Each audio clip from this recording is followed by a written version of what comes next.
All right, hey folks, we're going to work on Bastion campaigns today. One of the supplements that we're going to be publishing on the DMsGuild, folding into the new rules for D&D 5th edition 2024. It's in the DMG. Bastions is a place for your characters to hang out, but we want to build a domain system that has consequences and propels adventure hooks.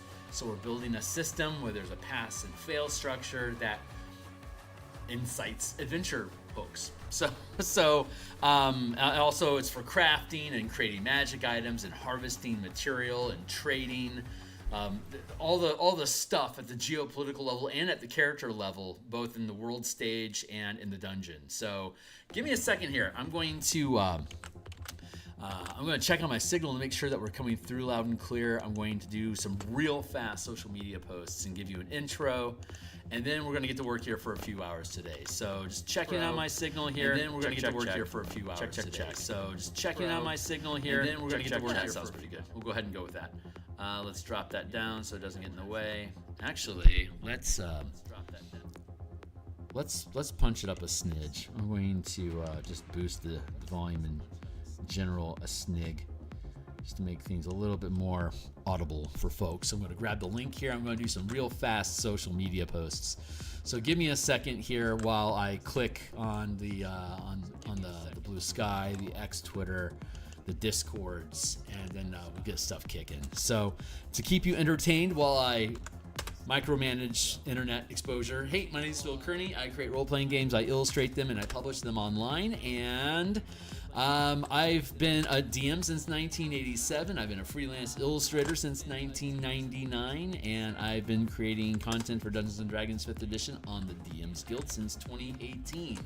I started doing freelance illustration in the dawn of the OGL and print on demand, when a whole bunch of third-party content producers were allowed to start creating D&D content using the 3ED20 system. And so there was an explosion of small companies and presses that were making third-party content, and they were hiring a bunch of illustrators to be able to make book covers and interior art and stuff like that. And I was already an aspiring artist at the time, and had been like I said, I've been DMing since 1987. That's how long I've been sketching characters and stuff as well. And by that point, I'd gotten good enough that people were willing to pay me some money to make illustrations for them. So that's what got me into the industry, and it all just kind of folded together that by the time 5e came around, I was getting priced out of the market because of global competition with people that had a lower cost of living than me in Seattle.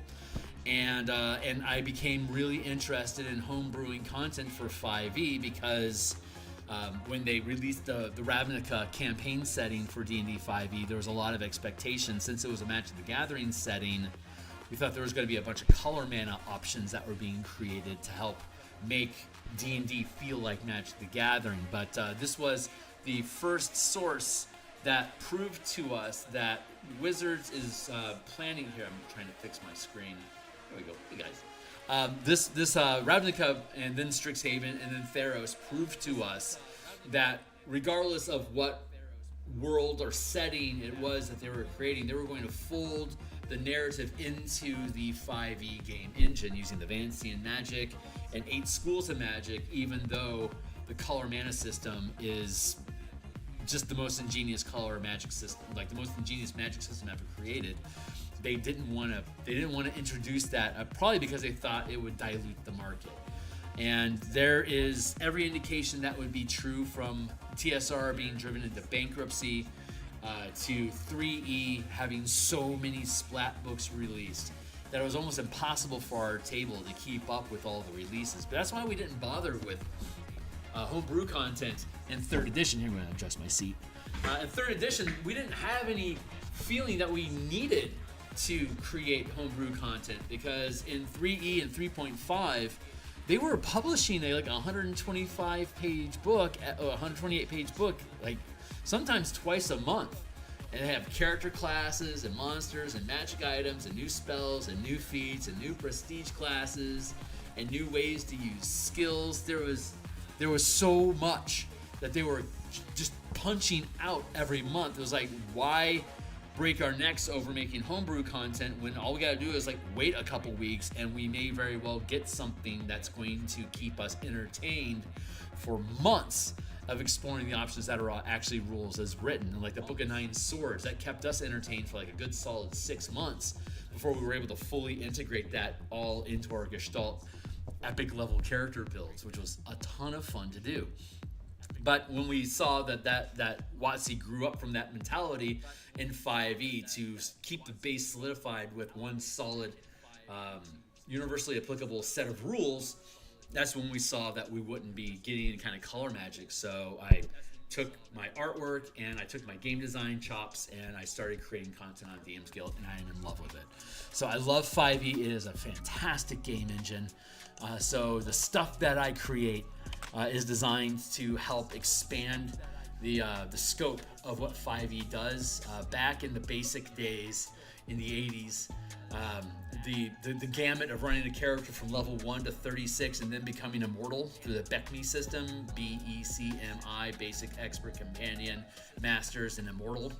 Those 5 ranges of character development created this massive scope of characters, going from like just being basically a commoner up into becoming a leader, and then developing their own kingdom, and then eventually ascending to godhood from there if you're going to run the entire gamut of character experience in the BECMI box system. The Bastion system that's now in 2024, kind of like Ravnica, it boils down the mechanical concepts to what already exists inside of the book. And the social pillar of adventure is basically no die rolls. It's just an ongoing conversation about what your character does, and until the DM deems that a die roll is necessary, you guys can just freely exchange between you, the DM, NPCs, and other players to basically narrate and add story and character depth to your game. That's essentially what the story pillar is, or the social pillar is basically defined as in 5e. So that means that if the Bastion campaign is sitting inside the social pillar, there's no real conflict resolution system because there's no conflicts. The whole Bastion system is designed to give your characters stuff while they spend downtime in their Bastion. So we wanted to add that element of risk and reward to geopolitics through the Bastion. Since the Bastion system is what they gave us, it's actually a really good starting point for us to be able to reintroduce that risk-reward consequence of involving your characters in a world bigger than just whatever they can stab in front of them or they can see at the end of the dungeon hall. So that's what the Bastion campaign project is all about. Just to summarize the intro here, let me flip my screens around and say, if you think this stuff is cool, then where'd you go, buddy? Here you are. Like, subscribe, hit the bell icon for notifications when we're live in the future. If you want to see more of my work, here's a bunch of books I've created on the DMsGuild. They all have a 100% free preview. You can read my books. Anything with my name on it on the DMsGuild, you can read cover to cover. If you want to buy it afterwards, you'll probably get a bunch of tokens and maps and other stuff, accoutrement, to make whatever it is that I'm offering there run better for you. If you want to support me, that's a great way to do it. Patreon, and join my Discord channel where we do all the playtesting. And then, and the playtest document that we're utilizing on my Discord channel for Bastion campaigns. For you, it's read-only, but once it publishes on the DMsGuild and we clean it up and get all the editing and all the actual text and stuff, we'll be doing artwork for it in the mornings. Once we finish the Eberron adventure that we're doing artwork Monday through Friday in the morning, we'll be doing Bastion campaign artwork. And like all the other books I publish on DMsGuild, they'll all have 100% free preview. And given the merits of what I've produced, if you want to purchase and support, then God bless you.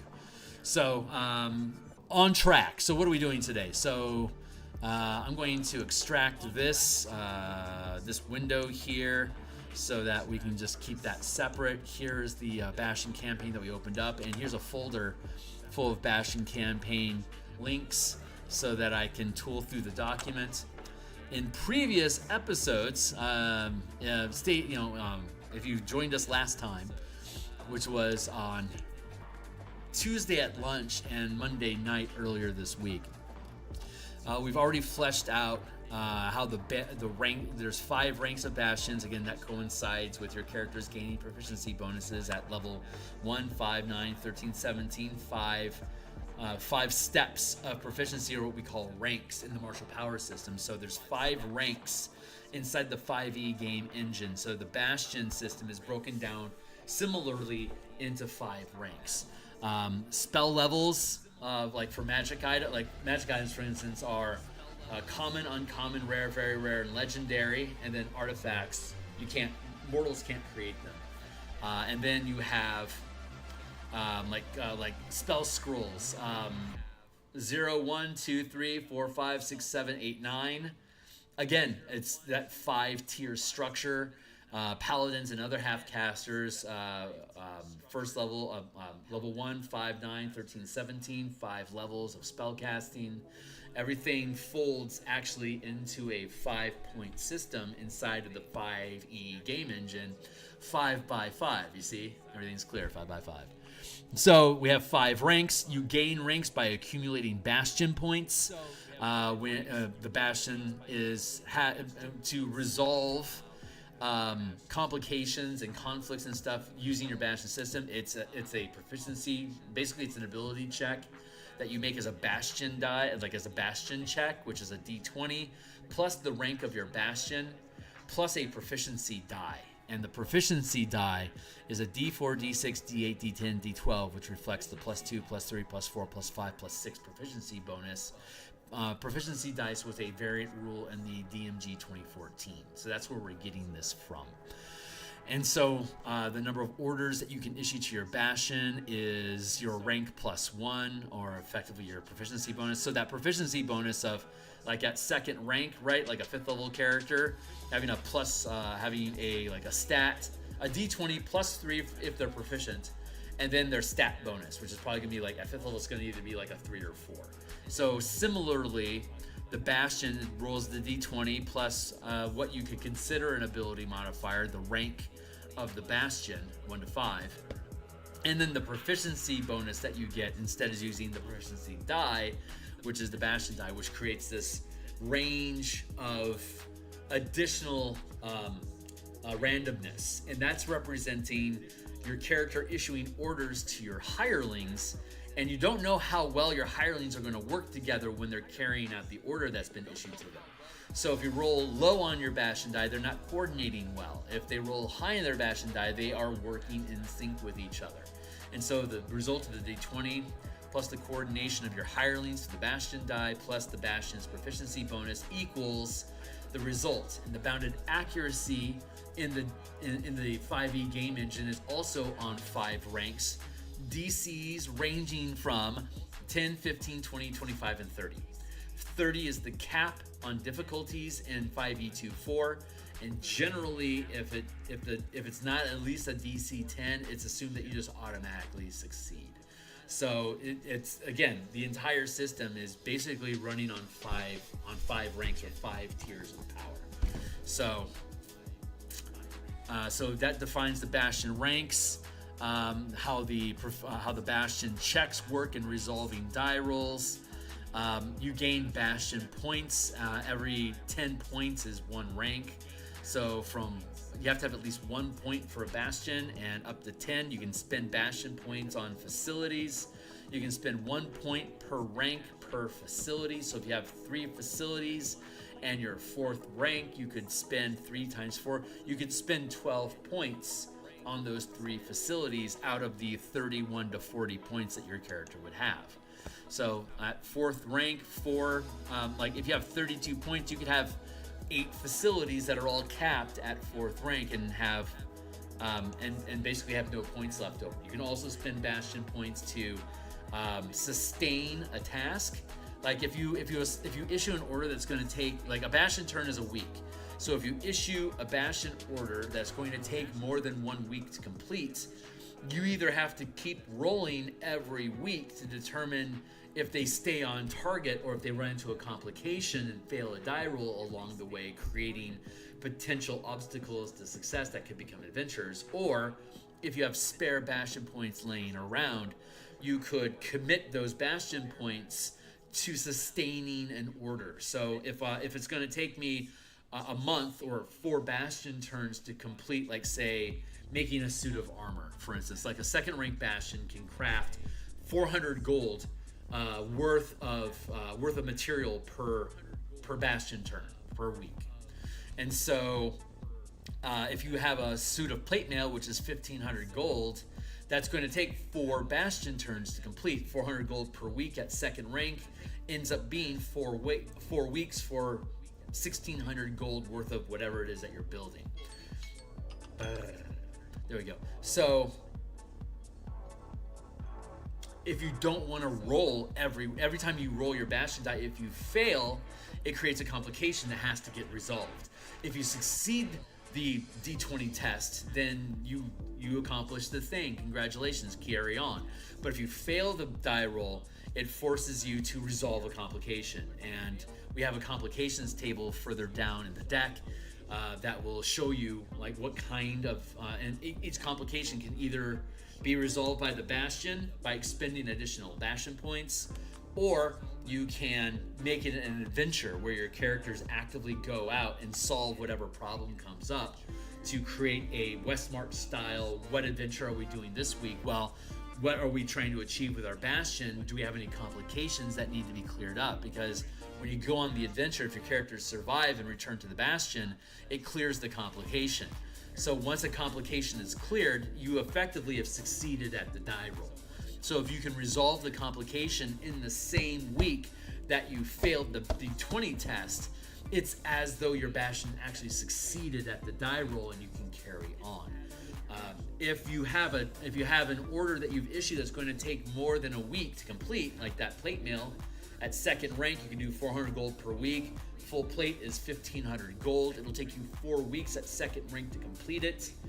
If you want to lock down and like once I succeed the roll, I don't want to have to roll again, because if I fail the die roll, that creates a complication that slows my flow. There might be other things that I want to do on my adventures that week than fixing whatever cropped up about that armor I wanted to make. So you can then spend Bastion points to sustain that order. So when the week rolls over, instead of rolling again, you get all your Bastion points back. You'll then spend, like, it's a third rank task to create a suit of 1,600 gold armor. So I would have to expend 3 Bastion points that week to keep that order rolling. And so basically I'm just taking 3 points, and basically like it's as though like I've tapped mana in Magic the Gathering, right? I'm going to tap those Bastion points, and while that mana remains tapped, my team can continue to succeed at creating that armor. And once the armor is completed, I can untap those 3 Bastion points, return them to my pool, and then use those points elsewhere to sustain other tasks, like maintaining a lifestyle, which we'll see is important in trade. Like, you have to maintain a certain lifestyle to be able to automatically make trades for expensive items, because it's like within your budget, because you're maintaining like a wealthy lifestyle. So it's like it's easy for you to acquire materials that are high quality to make magic items out of, for instance, because you have a high lifestyle that can just hand wave purchasing things like black opals or whatever. It's like, yeah, I can just get that shit. I've got a guy, no problem, because you're maintaining that lifestyle. Well, if you're trying to get access to like black opals and you don't want to lose the ability to get those things, then once you hit that wealthy lifestyle on your D20 test, you can then throw down 4 Bastion points to basically sustain that wealthy lifestyle, because you've invested Bastion points, resources of your Bastion, into maintaining that lifestyle. That eliminates all the need for you to do any kind of accounting. You don't have to worry about, can we afford 35 bedrolls for a small militia that we're creating? Do we have enough for 35 swords and 35 sets of scale mail and shields? Do we have spare healing pots or like healing word scrolls? Do we have the resources for that? You don't have to nickel and dime your way through it. Instead, are all of these things within the budget of the lifestyle that we're maintaining for the Bastion? And if the answer is yeah, that's all within our lifestyle's budget, then you don't have to worry about it. If something exceeds your budget, then you would basically be making a trade test, like a D20 test, using your trade skill as a Bastion to see if your Bastion this week is capable of locating and securing whatever that resource is that you want. You could craft and make it yourself, or you could trade and find it already built and ready to go and just basically purchase it. So that you want to maintain a high lifestyle so you can afford stuff easily, and it doesn't require you to, because you only get, like, at second rank, you only get 3 orders. So if you're making a suit of plate mail for 1,500 gold, that ties up one of your orders right away. You only have 2 orders left that you can issue. And, like, if you want to go attack somebody, or if you need to repair from being attacked, those are each going to take an order. If you want to perform research, like we were discussing last session, to spy on your enemies or to discover lost facts about this dungeon you want to delve, those require orders as well. And you can only issue so many orders per week. You could spend Bastion points to get more orders as well. So, then we have that's how the system works. Excuse me while I adjust myself in my chair, get back into focus here. But that's how the system works, and the way that you issue orders is by installing facilities in your Bastion that's capable of carrying out that order. So, like, for example, an armory can make armors and weapons, or it can empower magic items that are weapons and armor, or categorized as armaments, for example. So we have 34 different facilities that are listed in this book, and we provide you basically a how-to guide of making your own facilities. So there's unlimited number of facilities that could be acquired, but again, each facility requires 1 point each. You have to sustain a facility. So if I've got 7 points as a first rank Bastion, I could have 7 facilities in my Bastion, but they're all going to be first rank. And if I spend all my points on installing more facilities, I'll have a lot of options available to me, but I can't sustain a lifestyle because I don't have any spare points. If an order I issue requires more than 1 week to complete, I'm going to have to make re-rolls every single week, which could create complication after complication after complication. So having spare points available to hold in reserve for me to be able to sustain an order, or potentially issue an additional order to resolve a complication if I don't want my characters to have to go do it themselves. Because if I have like 2 complications this week, my characters can only go on 1 adventure at a time. So even if my characters want to go on both adventures, they can't go on. It's going to take 2 weeks for them to do it. The first Bastion turn to resolve the first complication, and then the next turn you had a complication. So until you either succeed at rolling a die with a replacement order, or you give up the task, or you go on an adventure to resolve the complication, the order doesn't get carried out. So at first rank, you can only issue 2 orders per Bastion turn. So if you've got like 3 Bastion points, you could have like an armory to make armors and shit, and that's how your Bastion makes money. And then you could keep 2 points in reserve, so that you could issue an order to your facility, to your armory, to create like common magic items or whatever, like magical gear or whatever. That might be how you set it up. And now you've got 1 point for the facility, and you've got 2 points that are left over. You can hold on to those points. You've got 1 more order you can issue. Let's see if you succeed at making the stuff or not. And if you fail, you could then use your second order that's available to you to attempt to have your Bastion facilities resolve the complication with an additional die roll. So you basically you get to use an order to basically re-roll, keep the best result. Kind of like how many characters have, when you spend a reaction, you can re-roll the result of your D20 test, potentially changing a failure into a success. That's what you can do when you have your Bastion resolve a complication. They're going to make another roll to see if they can recover from the failure. They can't just re-roll the failure. It gets framed as a complication that requires a separate order to resolve. And if you fail that complication, it could create another complication. So if you let your Bastion handle stuff without your character's involvement, over time it can create this cascade of problems that you haven't had the resources or ability to resolve yet. And at some point, it's going to get ugly enough that it's like, our characters should really get involved and start locking some of this stuff down. And that creates a West March style campaign where the actions and consequences of your Bastion generates adventure hooks that propel the adventure through your characters just basically dealing with bullshit. And it's actually a very fun system. I've been running a Spelljammer Eberron campaign for 9 months using this checks and consequences system.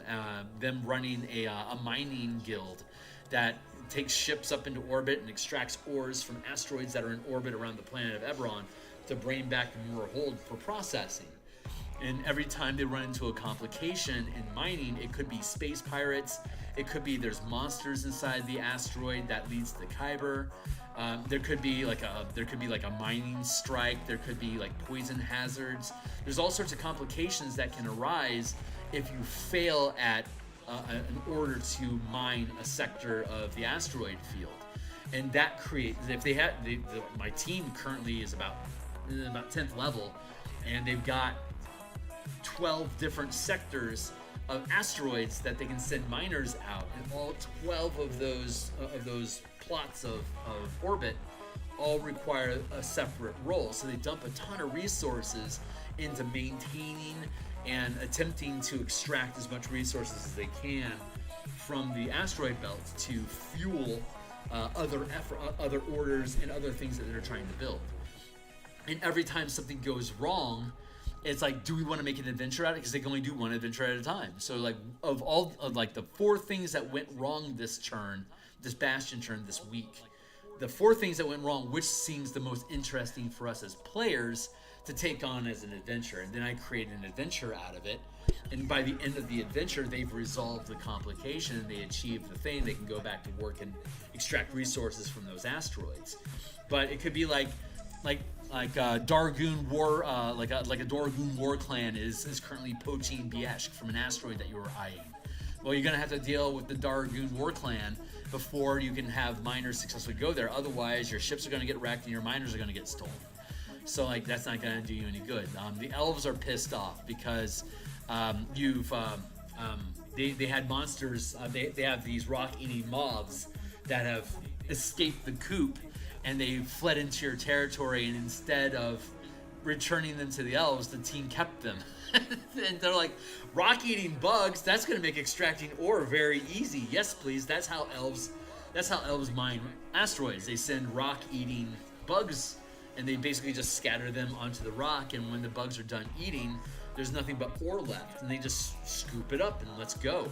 Very, very easy for them to process that. So when a small colony of rock-eating bugs escaped, the players stole them.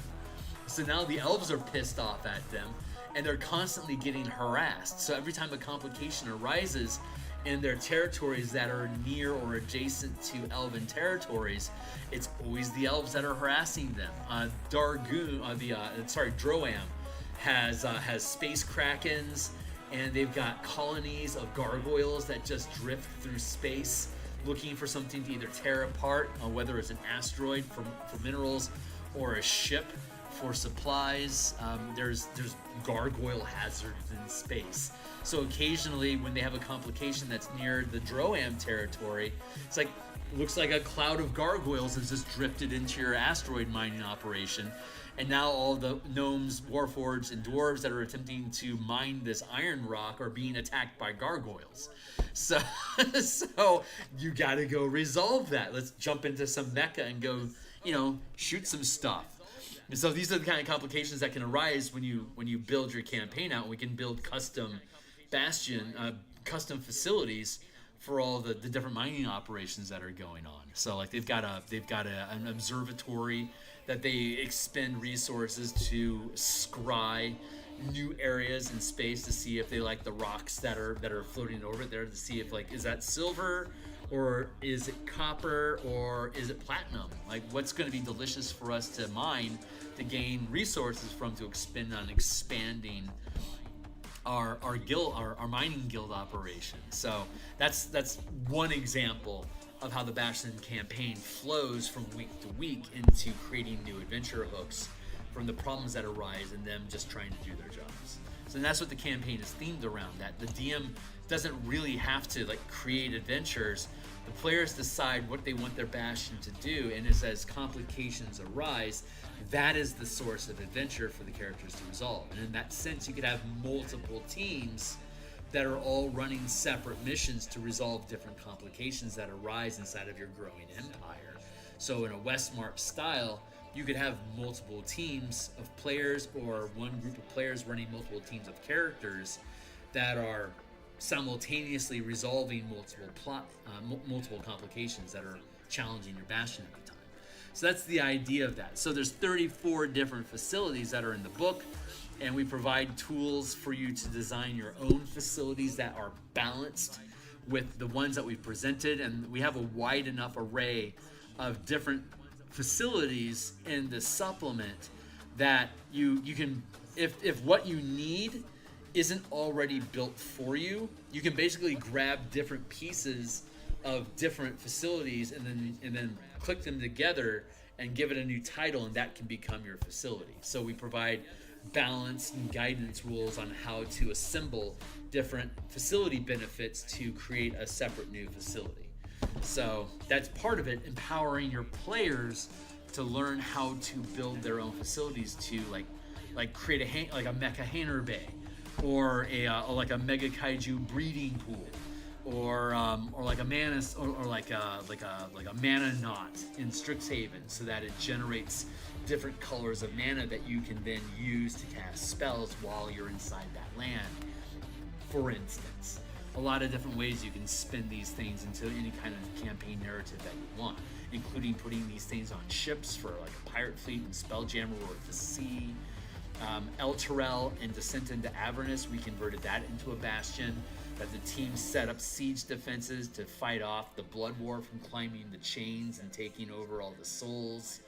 And then we had Mad Maxine, the Dr. Zhivago Night Hag, basically creating a mecha hangar that she would then take the Hell Wasps. The team took the Hell Wasp nest and tamed it as a menagerie, and then converted that into the workshop, into a mecha bay, where they would grow wasps, tear the wings off of them, and then staple them into their infernal war machines. And now they have hovercraft that had like Lex, like the TV show Lex. They would have these wasp-winged hovercraft with siege weapons on them as gunboats, so they could fly around and fight the hell dragons that Grazit had, and fight Zerial and her flying blade, which was also a Spelljammer ship. So there's a lot of ways for us to be able to use this Bastion system at different scales, at the settlement level as well as the individual workshop level, to be able to do all these fun things with the 5e game engine that exists. So that's the ideas, though. So facilities exist that are structured for you to be able to issue orders and gain benefits to your Bastion in general.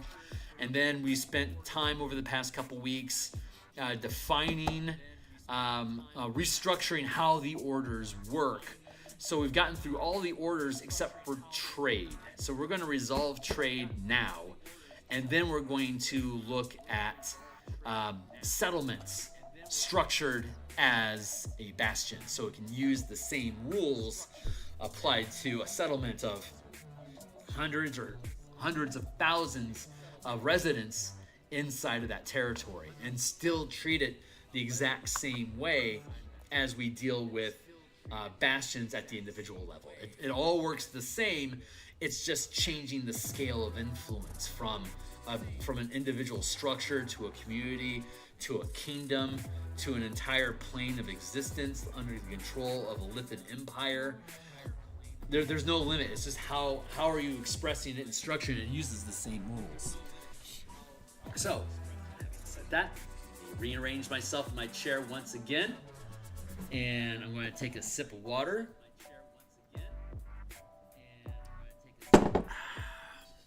let's get into it. So let's see, maintaining the maintain order is for your lifestyle. Interesting note about recruiting, about maintaining, which we'll be getting into here in a moment. Extended lifestyles, this is spending Bastion points to maintain a lifestyle.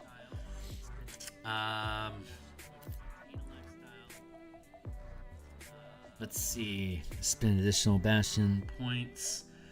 The quality materials. Oh, there we go. The lifestyle you maintain determines the rank of hirelings you can recruit and the quality of material or items you can trade. So all facilities require hirelings, and the higher rank facility you get, the higher rank, or the more rare the hirelings are that you recruit. So you have to maintain a higher level lifestyle to be able to attract higher quality hirelings that are capable of making these legendary magic items, or making rare level, like we were looking at, like a damselfly ship in Spelljammer's 32,000 gold. That's effectively a very rare quality of ship that you're constructing. So you need a 4th rank facility, a 4th rank dry docks, to be able to create a damselfly ship, for instance. Meanwhile, a 4,000 gold piece helm would be a rare magic item.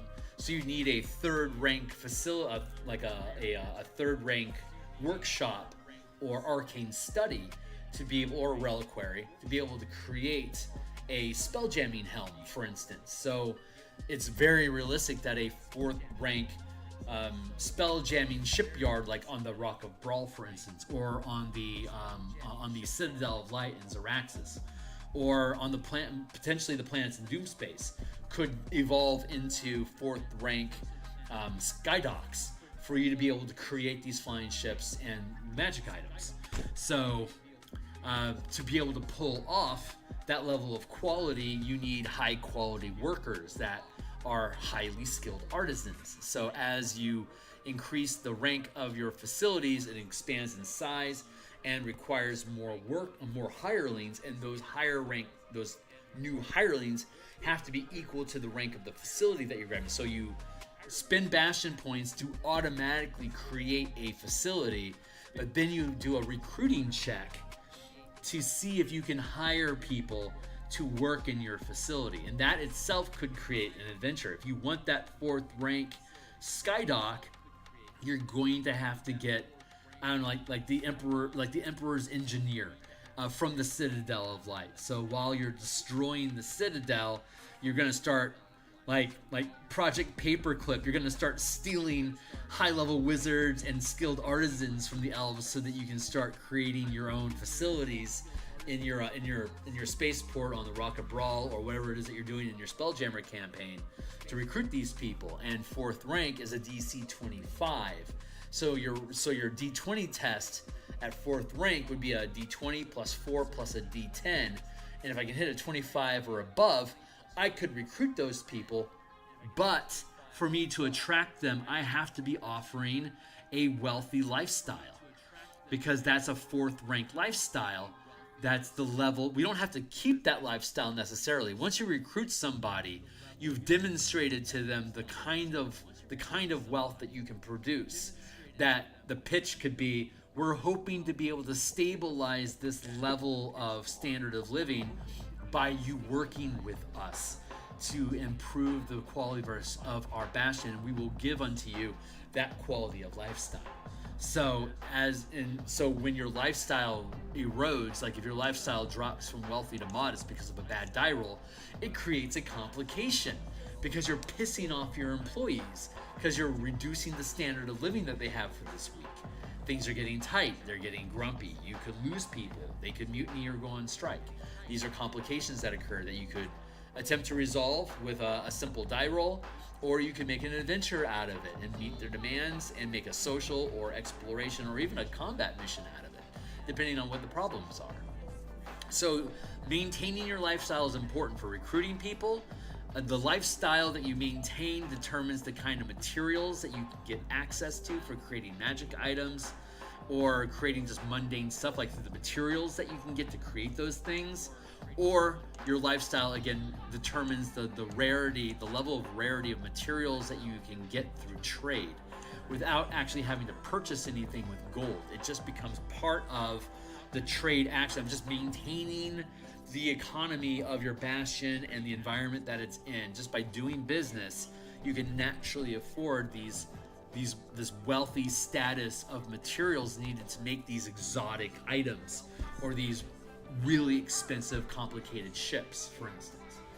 So that's how trade works. So that's the underlying mechanics of maintaining a lifestyle becomes paramount. Like if you can't maintain at least a poor lifestyle, you start you're basically making death saves. And if you fail 3 death saves before you can restabilize your economy, you basically go bankrupt, and it effectively kills you. It drops your you lose bastion points, dropping down to the next lower rank, and now you have to rebuild your bastion by finding new opportunities, going on adventures to win bastion points, or implementing an auction house to try to invest in trade to be able to regain those points. So that's the gist of it. So that's the basics of maintaining the lifestyle and recruiting. But again, the maintaining the lifestyle here, as we scroll down, it says, while sustaining a lifestyle, you can choose to issue the maintain order in an effort to increase the quality of the lifestyle maintained. Oh wait, this should probably be here. So a bastion can only sustain a quality of lifestyle equal to or less than the current lifestyle of the bastion. While sustaining a lifestyle, so if I roll a wealthy lifestyle with a DC 25 check, I could then spend 4 bastion points to lock in that lifestyle for however long I can maintain it. So like if I'm a 3rd rank bastion, I can sustain that for an entire season, which is effectively 13 bastion turns. So those 4 points of a wealthy lifestyle, I'm going to basically permanently tap those, like in Magic the Gathering. I'm going to permanently tap those 4 points, those 4 bastion points to sustain this wealthy lifestyle at 3rd rank for an entire season. I don't have to worry about making another die roll for 13 turns. And at the end of those 13 turns, I have to make a new die roll. And if the result is less than wealthy, if I don't hit at least a 25, I'm going to create a complication. Even if they're comfortable or a modest lifestyle, it's less than they had before. So they get angry, which creates a complication that you need to resolve. Year, season, so that's an example of like I would need like 4 spare bastion points to be available for me to maintain that wealthy lifestyle. And that's at 3rd rank, I've got 1 to 10, 11 to 20, 21 to 30. I would have at 3rd rank, I'd have at best 30 points. And if I'm going to put 4 of those points just into maintaining a wealthy lifestyle, it's going to make it easier for me to trade and recruit people, but it's also eating up a lot of my resources. So you can see how having that pool of bastion points can get expended really quickly between your facilities. Each rank of facility requires a point for every facility. So if I have 5 facilities at 3rd rank each, that's 15 points out of anywhere from 21 to 30. So if I've got 15 points in the bastion, I'm maintaining a wealthy lifestyle, that's 19 points. Say I've got 22, that just leaves 3 points left over for me to sustain other orders, for instance, that we were talking about. Let's see. A bastion can sustain a quality of lifestyle equal to or less than the current lifestyle of the bastion. While sustaining a lifestyle, you can choose to issue the maintain order in an effort to increase the quality of lifestyle maintained. And if you succeed, you can spend additional bastion points to then sustain the new quality of lifestyle. And if the result fails to increase the quality, if you're still sustaining a high quality of lifestyle and you fail, you don't lose your current level of lifestyle, but it does create a complication. So you have to resolve the complication because you tried to improve your status and you failed. So that's going to create a complication, basically a vote of no confidence. The lifestyle you maintain determines the rank of hirelings you can recruit and the quality of material of items you can trade. So in the recruiting section, we already described this. We already described the quality of material and items in the crafting, harvesting, and empowering section.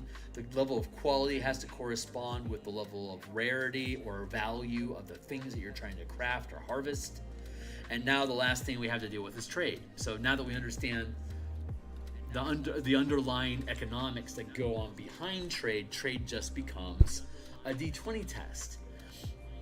So let's look at how trade is currently written, because I think we have to rewrite it. So we'd already built all these concepts previously, but they were too complicated. So we're simplifying how the system works. And so far, this is a level of grittiness that makes decisions meaningful. Adding a mana pool or a resource pool to stuff always creates a gamified experience. And people that love gamifying stuff, like a gamey feel to their game, the tactile of moving points around and allocating resources and micromanaging the production of things in the campaign, this is a good level of grit. I love those type of systems, and I'm finding this to be very satisfying. That my home table with the Eberron Spelljammer campaign, they're loving it. So it's good. It's a really fun campaign. So trade, which can be done through guild halls and storehouses. While some bastions are designed specifically to harvest materials or create items with the facilities and hirelings chosen for those bastions, the trade order can obtain materials already harvested or items already created from facilities in other bastions and settlements. When issuing the trade order, the bastion doesn't need to offer specific items or payment to obtain the items traded unless a complication requires it. Otherwise, the costs related to trading are automatically incorporated into maintaining a lifestyle for a bastion. The DC of the bastion test is determined to acquire.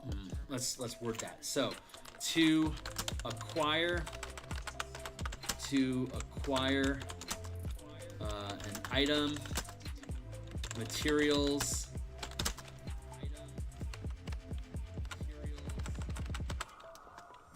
to acquire an item or materials, roll a bastion check. Period. The DC of the roll a bastion test. Thank you. That's the correct language. The DC of the bastion test is determined by the value of the materials or items received during trade. The maximum value and rarity of an item that can be traded this way is limited by the rank of the facility. Is limited by the lifestyle.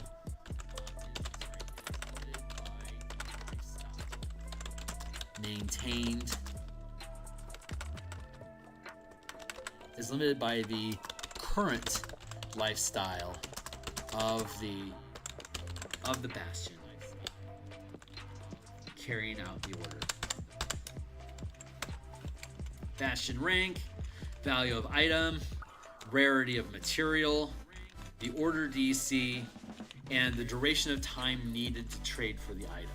So first rank stuff can be up to 100 gold pieces in value, which is equal to a common magic item. The order has a DC 10, and it's going to take a week to fulfill. A second rank bastion is effectively the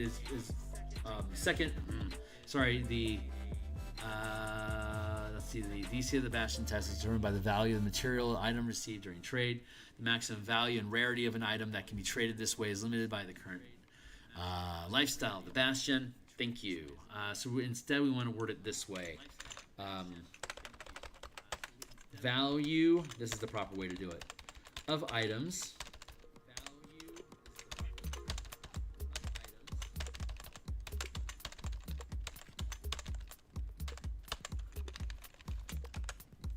rarity of material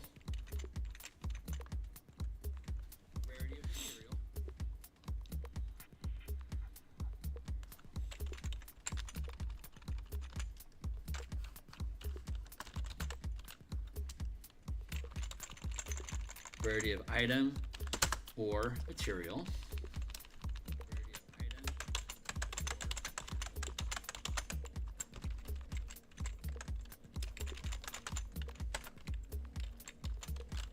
One second.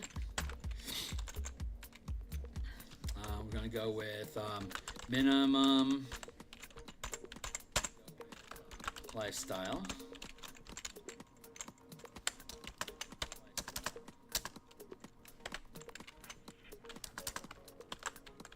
Poor. Comfortable.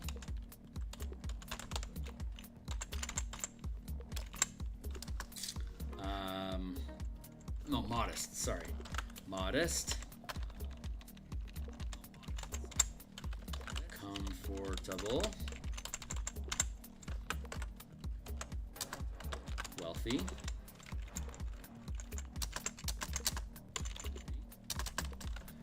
Aristocratic.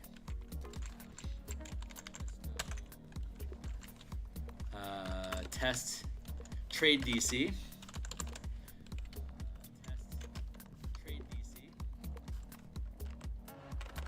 Let's go with order DC.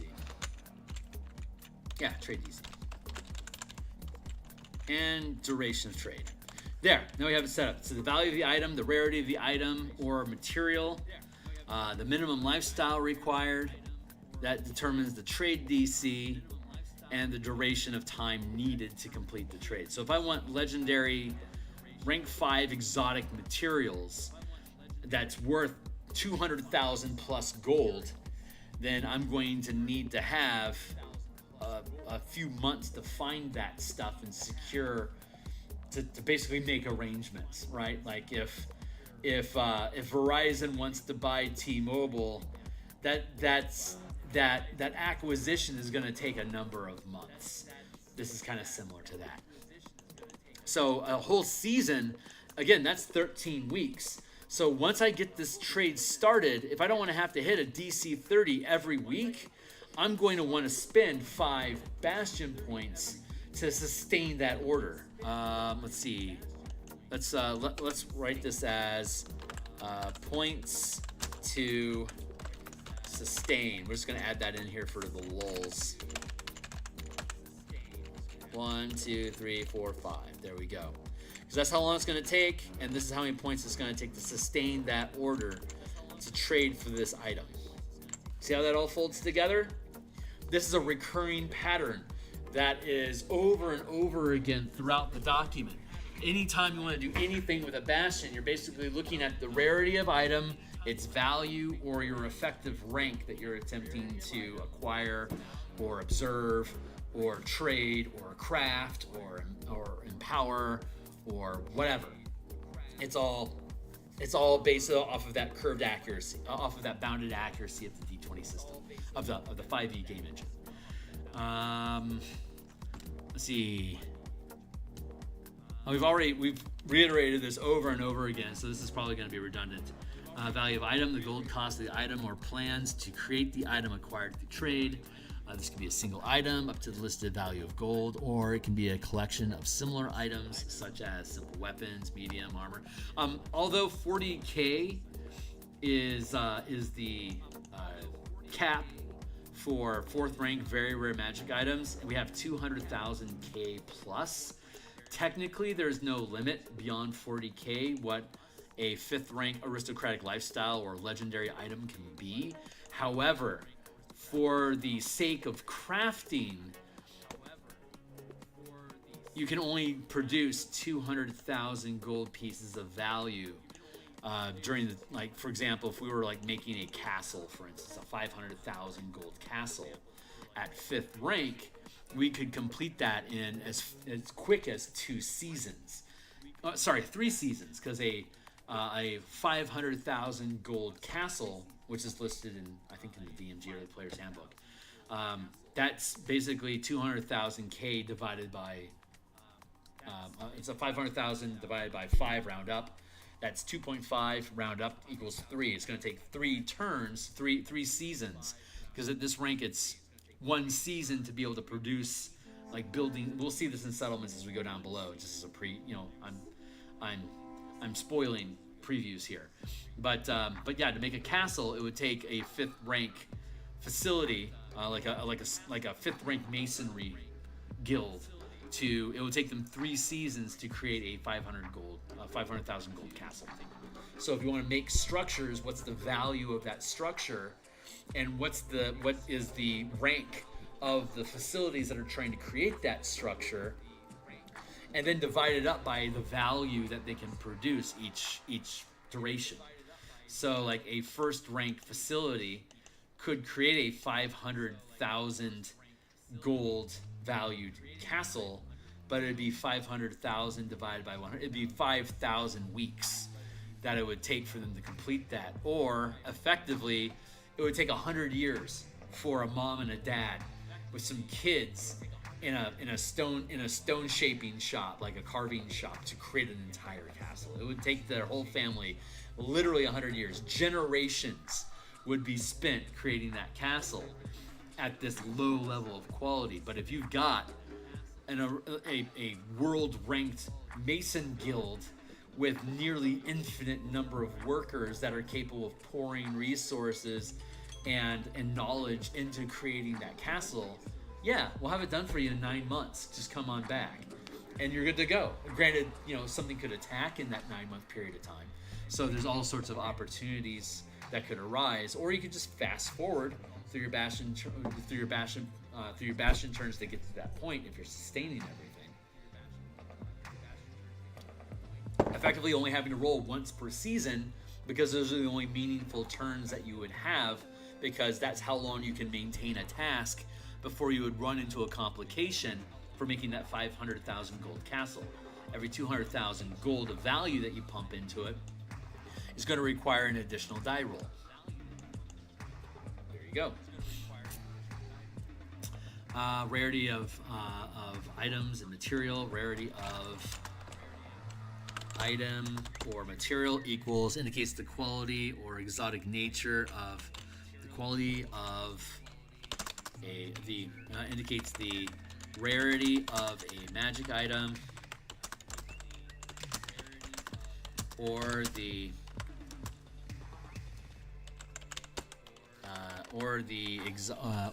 exotic nature of material being obtained.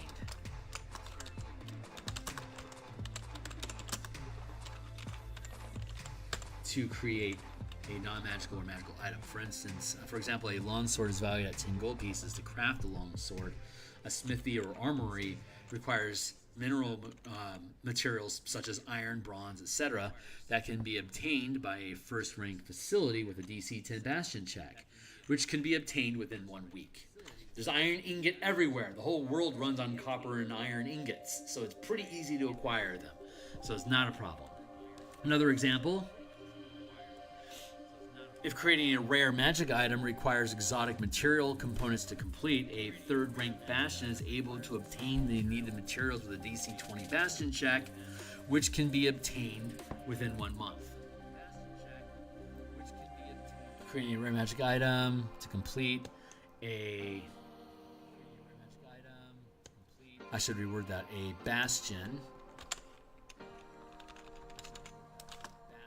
maintaining a comfortable lifestyle is able to obtain the needed material with a DC 20 Bastion check, which can be obtained within 1 month. Up here it says, for example, a longsword. This can be obtained by a a first-rank Bastion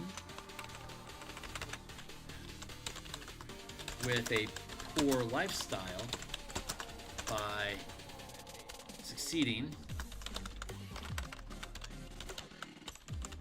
a DC 10 Bastion check, which can be obtained within 1 week. There you go. Let's see. Minimum lifestyle.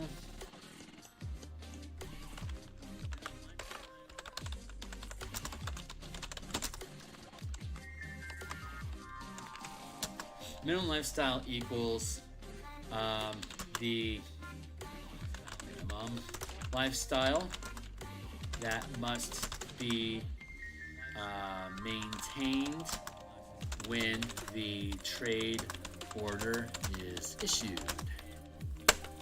Order DC is the minimum result to carry out to successfully carry out the trade order. If the result is below the listed DC, a complication occurs, and the material or item cannot be obtained until it is resolved. And then duration.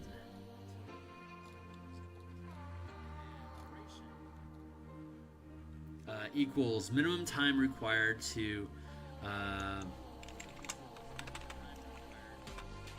the amount of time required to obtain the requested material or items. This order cannot be recovered for the listed duration.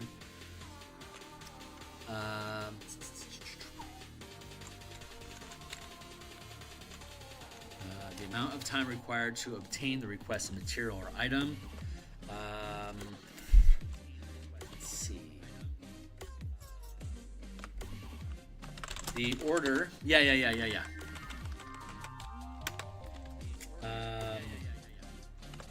When issuing an order that has a duration exceeding a Bastion turn, this order cannot be recovered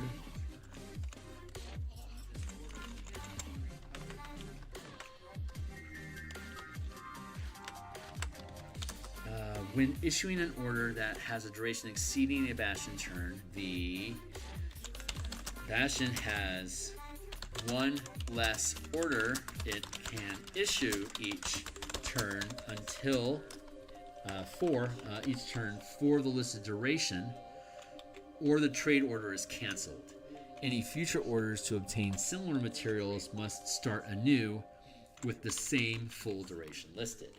And then finally, we have points to sustain.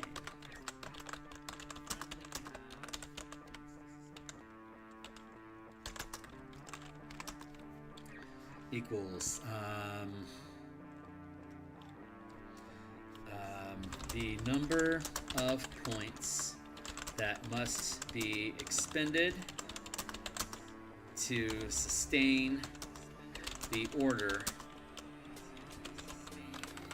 for the duration without requiring an additional a new Bastion test each Bastion turn. The number of points that must be expended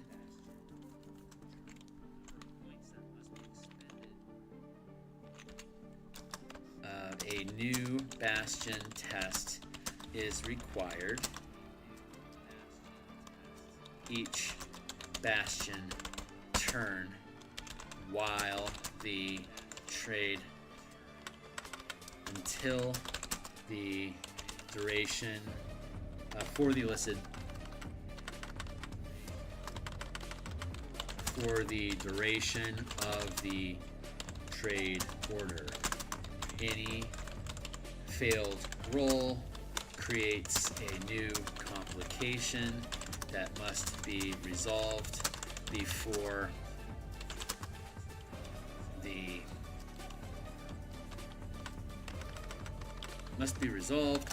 otherwise the duration otherwise progress in completing the trade is delayed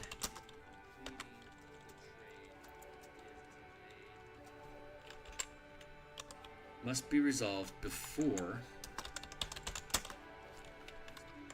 progress to complete the trade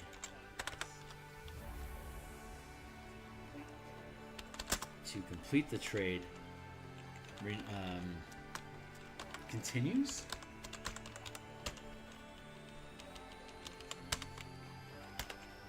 Any failed roll creates a new complication that must be resolved before additional progress is made. Before further progress is made in carrying out the order.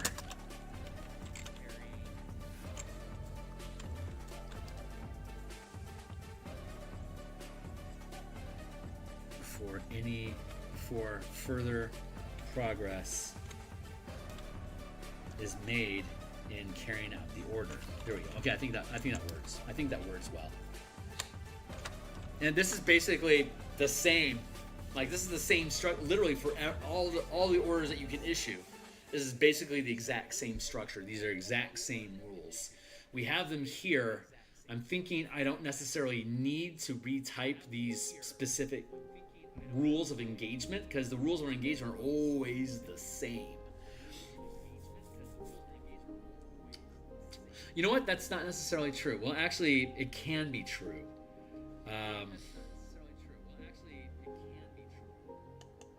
Like a DC, like a DC 30, like a 5th rank check to research information, like Beelzebub's true name. That's a 5th rank effort. It's a DC 30 research check, and I think it's realistic to assume it would take an entire season to be able to unearth that information. So actually, yeah, that is consistent. I am super down with that.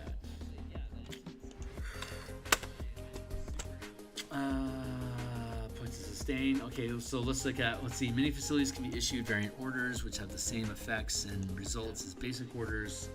Yeah, we've removed this information, so this isn't necessary anymore, and they all have unique orders, which isn't necessary anymore. Okay, so that's trade. That's all we needed to do for trade. Trade now works as intended with the nomenclature that we wanted to explain the mechanic. I have some simple examples. Bibbidi bobbidi bacon. So let's see. Next is governing bastions and settlements. So for us to properly frame the conversation about bastions and settlements, let's go look at the settlement facility. Settlements are facilities. You can have a settlement as early as 1st rank, and if you have a settlement, here are the benefits. Facility benefits in general is the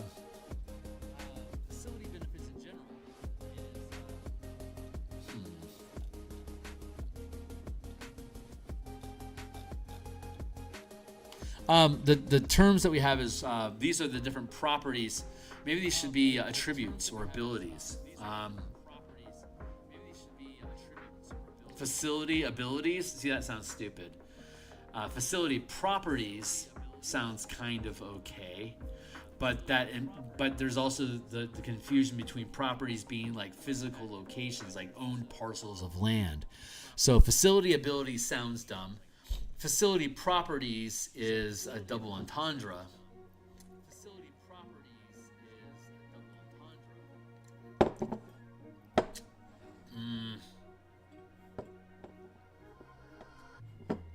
Attributes, properties, attributes, features.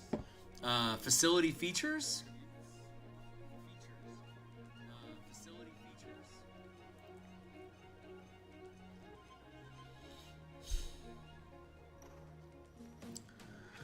Oh, we could call them facility benefits, and then we could call the specifics. We could call those instead of calling them facility benefits, we could call them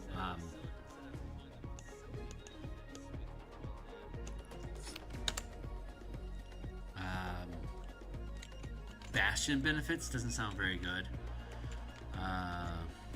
Bastion attributes.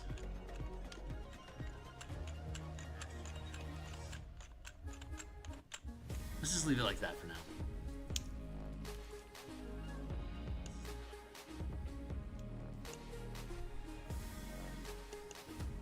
Issuing a harvest order. Let's leave that word there for now.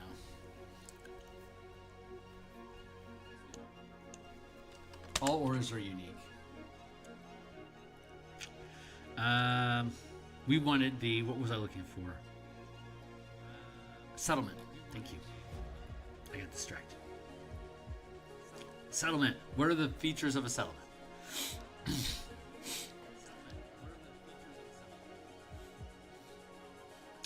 Benefits. Multiple bastions can be built and maintained independently or collectively within a settlement, as detailed in the settlement section below. Another benefit is that bastions attract creatures and NPCs to become residents of the settlement, as detailed in the settlement section below as well. And then orders is you can issue the harvest order to acquire animal, mineral, or plant materials for crafting and empowering items equal to the rank of the facility. So when we're looking at, again, for those that aren't indoctrinated, if we go to the end of the, and again, this playtest content is right here. It's linked right here in the playtest document. It's read-only for you. This is still a work in progress, but like all the other books that I've published on the DMsGuild, once it's completed, it will be available 100% for preview, and obviously purchasing any of this stuff, if it adds value to your game, helps encourage this kind of behavior for more books in the future. So thank you for those that are in support and want to help. I really appreciate it a lot. Let's see. Oh, let's go to the end of the book. Again, for those that aren't already familiar with this process, here's a bunch of here's all the equipment in the Player's Handbook 2025, as well as the list of the types of magic items and themes of magical items that exist in the DMG 2024. So, like, if you want to make magic armor, you need to have an armory, smithy, or reliquary facility. Those can be issued the Empower order to create magical armor. If you want to make a magic potion, you would need to have a garden, greenhouse, laboratory, sacristy, or sanctuary, etc., etc., etc. And if you want to, these are just magic items which require specific items to already exist, or for you to create a suitable item. So if you look up here into all the mundane equipment that can be created in the 5e game engine, like for example, if I wanted to produce acid, since it's less than 100 gold pieces per vial, that is a common rarity, which we already know is on a scale of 1 to 5. Common, uncommon, rare, very rare. Legendary items with a DC of 10, 15, 20, 25, 30. So, acid requires a DC 10 to be able to craft, and you have to have access to either common mineral or common plant materials, which you can gain through a greenhouse, a laboratory,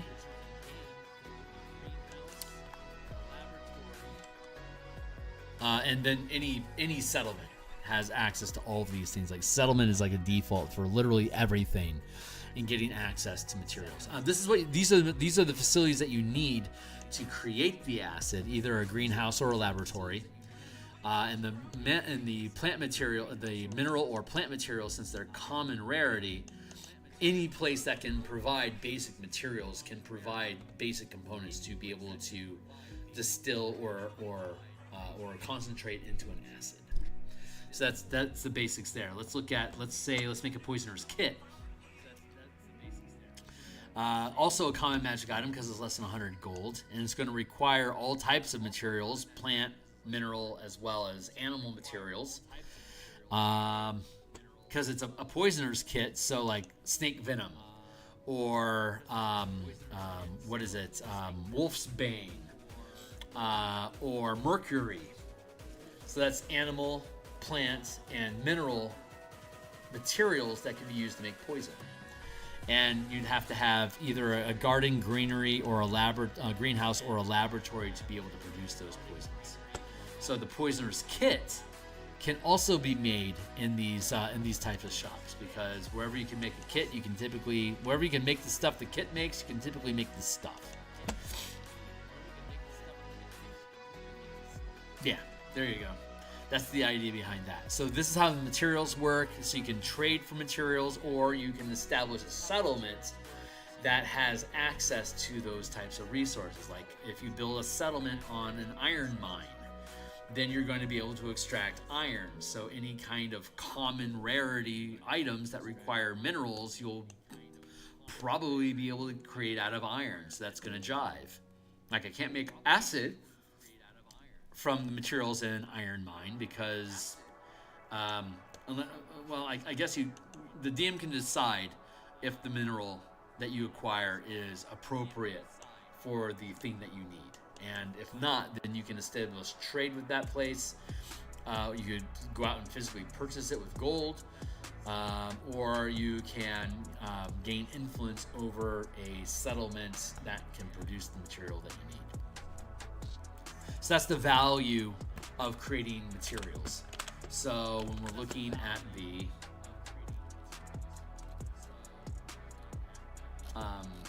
where were we? Wrong file. Hold on. Let's go over here. Thank you. Settlement. So order. You can issue the harvest order. You can issue the harvest order to acquire animal, mineral, or plant materials for crafting and empowering items equal to the rank of the facility.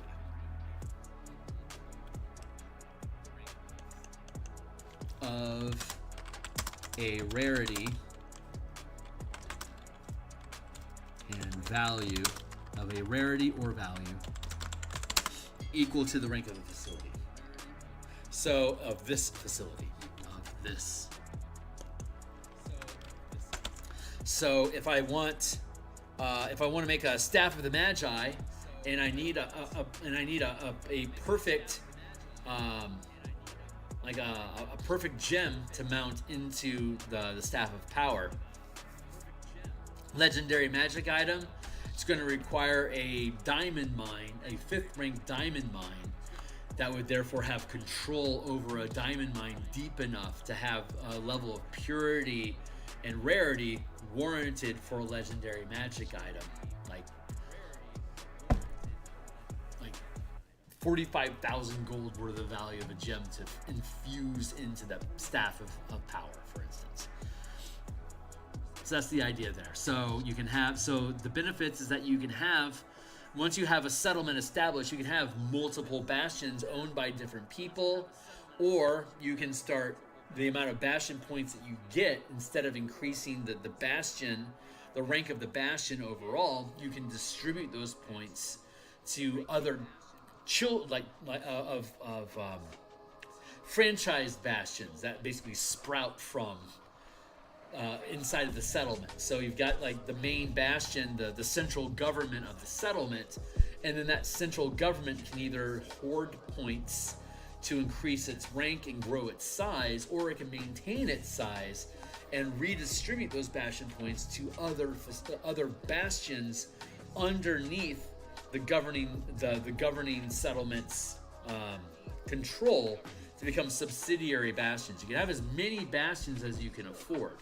If you've got 30 bastion points, you could have a single bastion with 30 points in it, which would be 1, 11, 21, 30 points would be the almost a 4th rank facility at the top end of 3rd rank. Or instead, I could have 30 1st rank facilities, 1st rank bastions, each with only 1 point, capable of sustaining only an individual facility. So if I had a town and 30 points invested into that town, I could have a 2nd rank settlement, which makes it a village.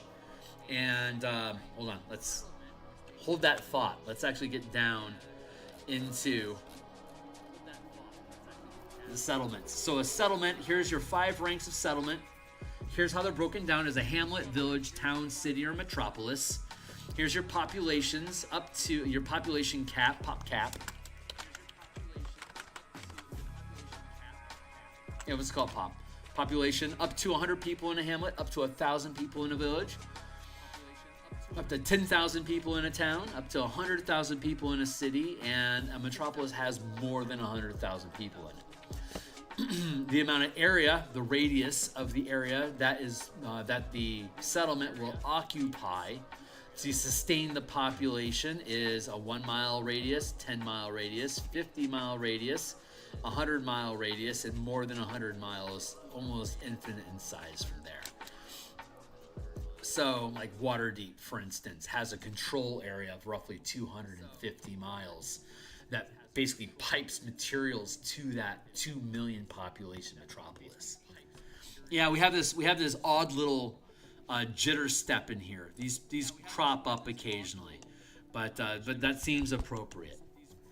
If someone can demonstrate to me a different scaling structure for different population sizes in like say ancient Turkey in the Persian Empire, I'd be willing to listen to what that is.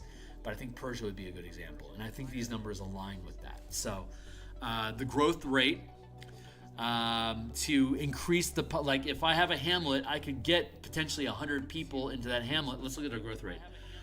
Growth rate is the duration of time to increase the population of a settlement through the recruit order.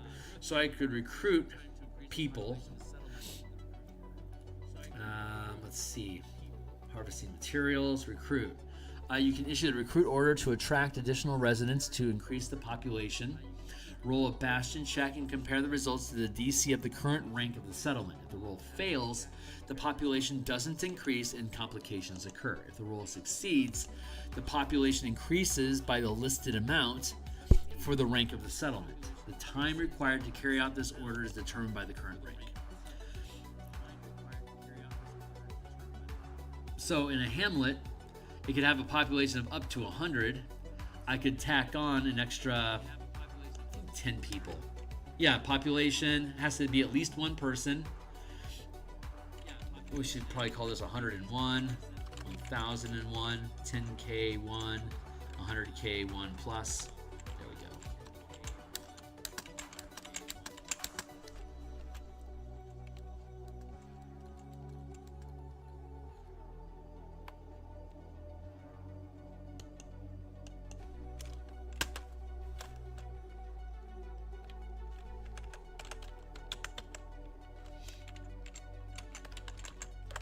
Do it like that.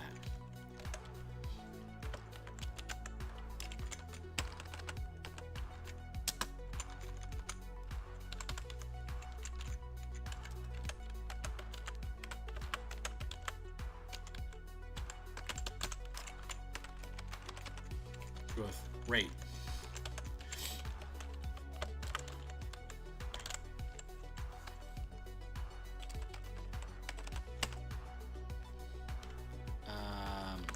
Bastion die and lifestyle sustained.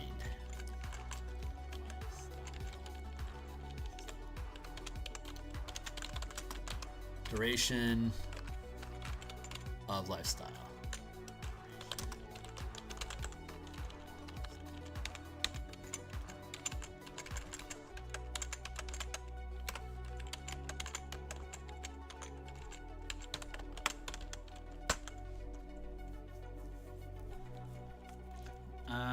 Duration of time to increase the population of the settlement through the recruit order.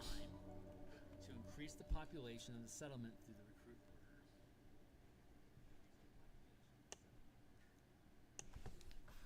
order. Sorry. Recruit duration. Area rad, the space occupied by the settlement, radius from the center of the occupied space.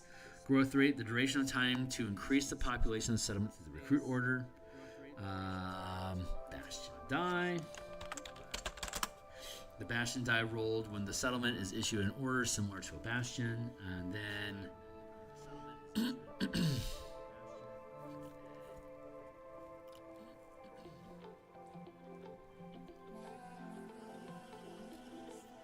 and then sustain.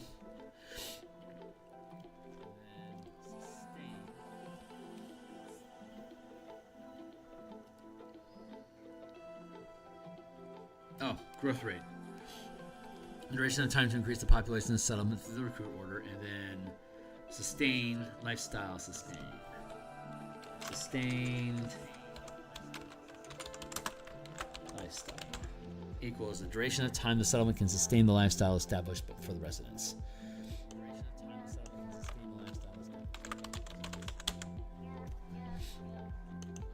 Because there's so many people involved in a settlement, you only have to make like a bastion, like an individual bastion has to make a lifestyle check every week, every bastion turn. Because it's a smaller operation, it has more variables. It's more what's the word I'm looking for? It's not vitrolic. It's not. vivacious. It's not tumultuous works. I'm thinking of a specific word. Oh, my vocabulary is scrapped since I've stopped reading books. A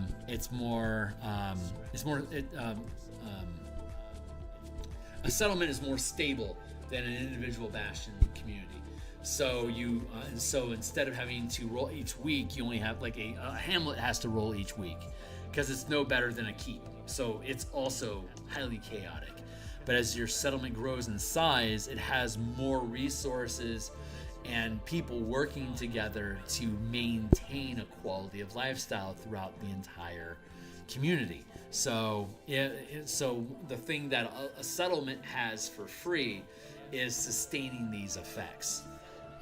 Growth rate, settlement, sustained lifestyle, the duration of time the settlement can sustain the lifestyle established for the residents. It doesn't guarantee a lifestyle. It just guarantees how long that lifestyle can be sustained before it has to be rolled again. Assuming it's not something you want to re-roll immediately. Like if you have a squalid lifestyle in your settlement, you're going to want to change that ASAP. So like next turn, you're going to re-roll that. Once you get to at least a poor lifestyle, you're going to want to sustain that. There you go. So let's read through these again to make sure everything's jiving properly. Maintain a lifestyle for the settlement. Similar to maintaining a lifestyle in a bastion as detailed above, a settlement must also issue the maintain order to establish a lifestyle for the residents. A settlement, similar to maintain a lifestyle in a bastion as detailed above, a settlement rolls a bastion test without expending an order to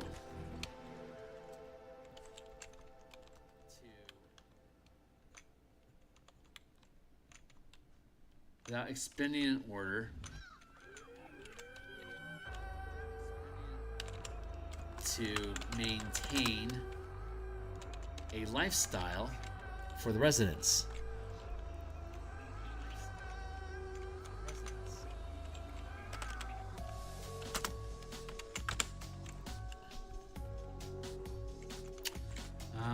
Let's see. The lifestyle only represents the relative level of safety in the environment, but it doesn't establish the lifestyle of the residents in the settlement unless the residents are hirelings of the governing bastion that governs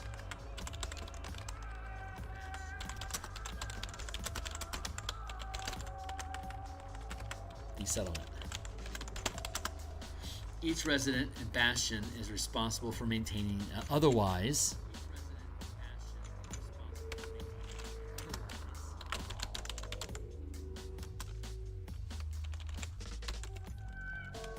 each resident bastion is responsible for maintaining its own lifestyle. However, a governing bastion can maintain a lifestyle for residents and bastions without expending bastion points to sustain an established lifestyle for each individual town. 10K, third rank, barracks, 400 beds. 10K town equals 25 third rank barracks, 75 bastion points to improve enough barracks. Minimum lifestyle to sustain is 1 bastion point for poor lifestyle for 25 barracks. No, that no longer jives. So we can get rid of that. However,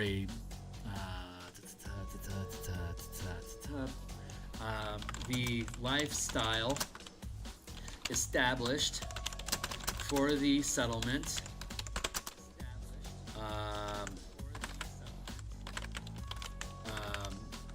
is re-rolled at the end of the duration listed for the size of the settlement. If preferred, an order can be issued each bastion turn, typically a week, to attempt improving the lifestyle of the settlement as detailed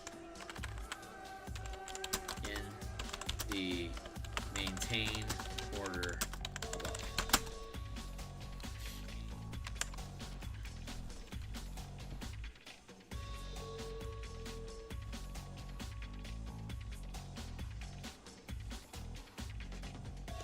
Okay, good. So harvesting material. The harvest order detailed above requires a settlement to harvest animal, mineral, or plant materials. The DM determines what type of materials can be harvested, what type and rarity of materials that can be harvested.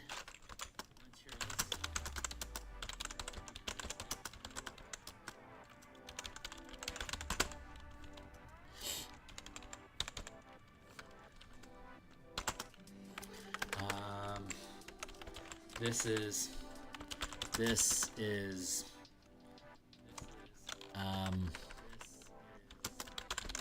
materials harvested are intentional. This is horrible language, but this is what we're going to use for now. The materials harvested are intentionally vague to provide different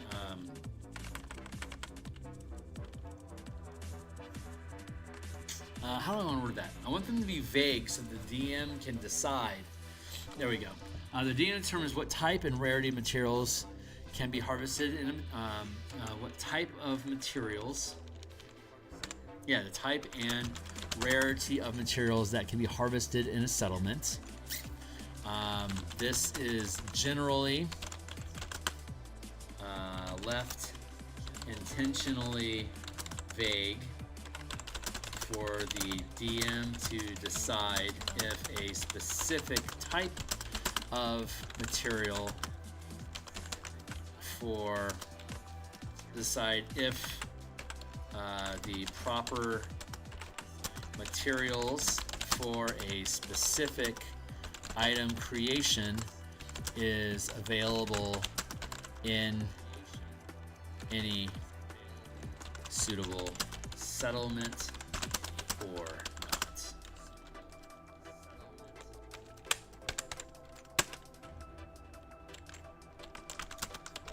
For example, a third rank settlement capable of harvesting mineral from a nearby mine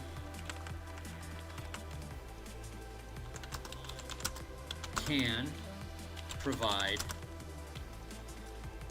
common, uncommon, rare quality materials if the DM determines such materials are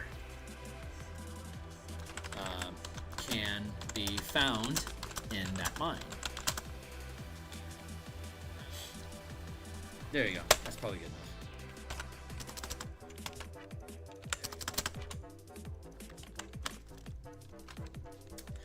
The order is issued. A settlement and gains any facility benefits provided by the Bastion. Issuing the order, the rank of the settlement determines how many types of materials. Oh, there we go.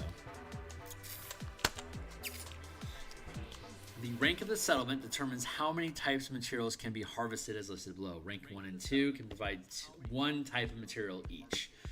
Rank 3 and 4 community can provide 2 types of materials. Rank 5 can provide all three types. For example, a first and second rank settlement is limited to only one type of material. If the material is plant, it can represent a variety of harvestable fruits, grains, or vegetables, but there simply isn't enough working resonance to effectively harvest other types of materials. Contrarily, a fifth rank settlement is vast enough with a large enough population to harvest a wide variety of all 3 types of materials.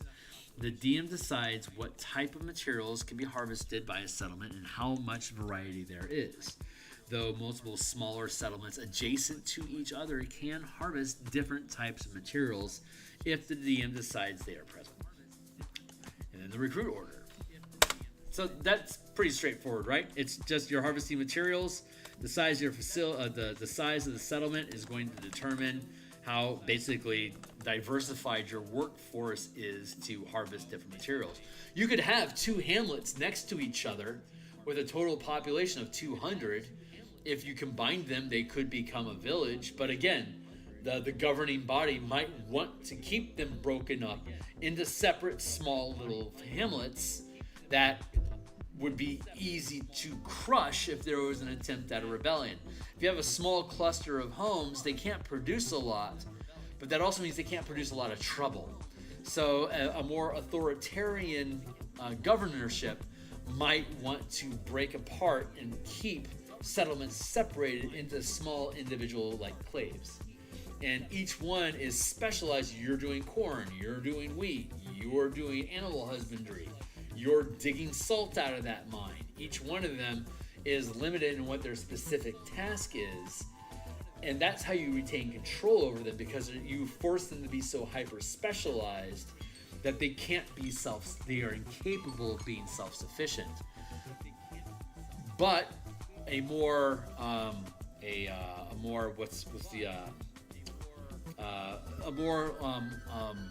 liberty-oriented government could encourage settlements to glom together and form larger interconnected communities. So a series of hamlets could interconnect and utilize their bastion points together to form a village that could eventually expand into becoming a city that gathers resources and people to it to create more opportunities for people, hence the idea of libertarianism. So that's a different way of organizing. There's no limit to how deep down the fucking rabbit hole you can go with this stuff. It's great. Recruit. You can issue the recruit order to attract additional residents to increase the population. Roll a bastion check to roll a bastion test.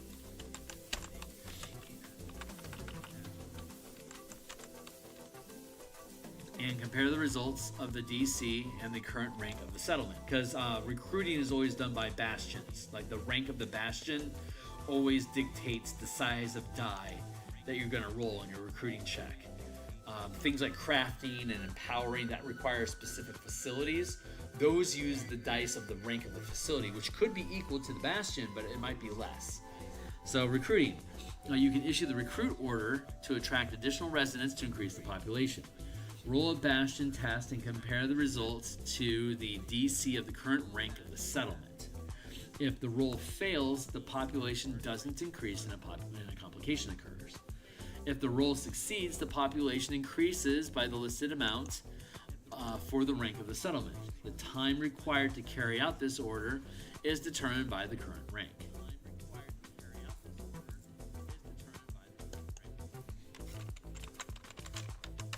Max 100, max 1K.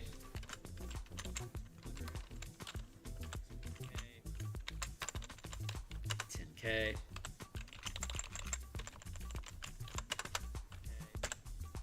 $100K. NA. 10, 100, 1,000, 10,000, 100,000. Yeah, Waterdeep has a floating has a residency of 1 million and a floating population of another 1 million of people that are just simply visiting the place. Per year, maybe the population increases by 10%. Maybe not. It's a DC 30 to pull it off. When the population reaches the listed max, the settlement can increase in rank up to 5th.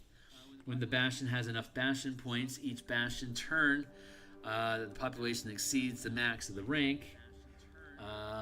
Let's see. Rank. Right.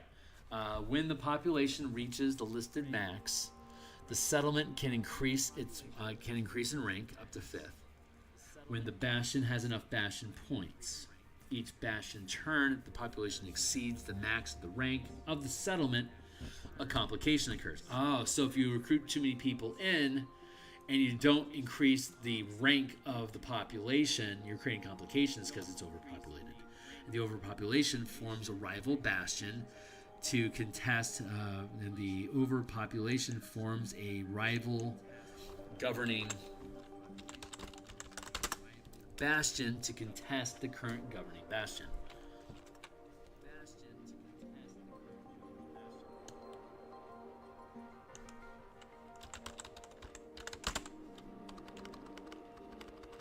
Forms a rival bastion to contest the current governing bastion. A settlement that increases rank doesn't automatically increase the number of residents unless the recruit order is issued to attract new residents. Some results of a bastion event roll as detailed new residents.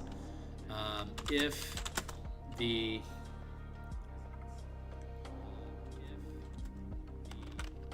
max rank of the settlement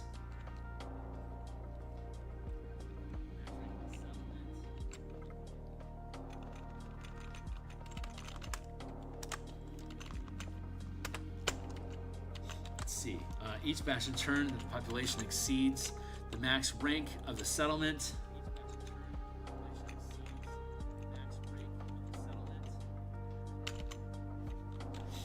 If the rank of the settlement increases above the rank of the governing bastion,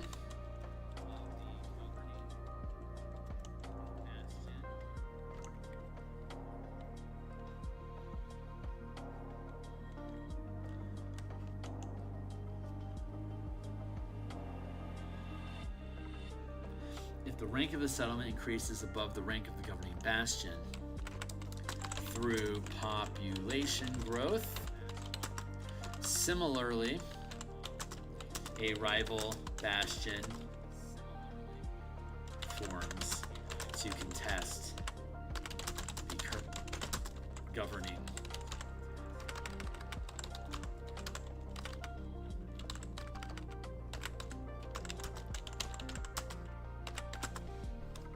there.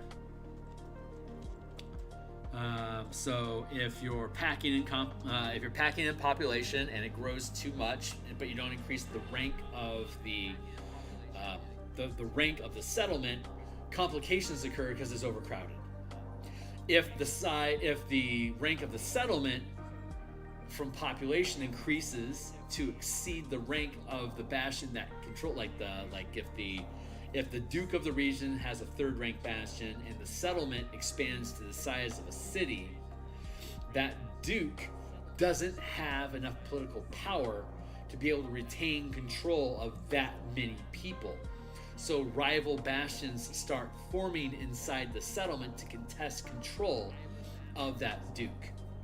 That's how that works.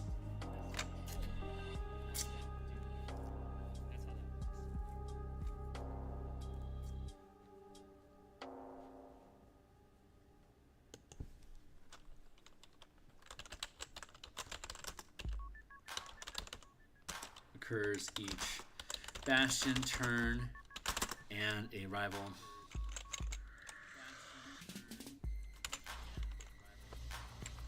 some results of a bastion event roll as detailed below can result in new residents arriving, whether they can be governed or not, potentially adding additional bastions to the settlement if they can be accommodated, or creating a rival bastion that challenges the character. Yeah, so if we go to the bastion events down below, because every time there's a bastion turn, you roll an event.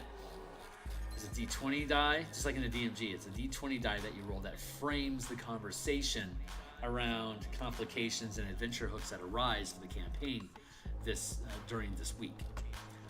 So if we go down to the bastion events and complications, you can see that armies are considered bastions. There's actual bastions, and there's settlements.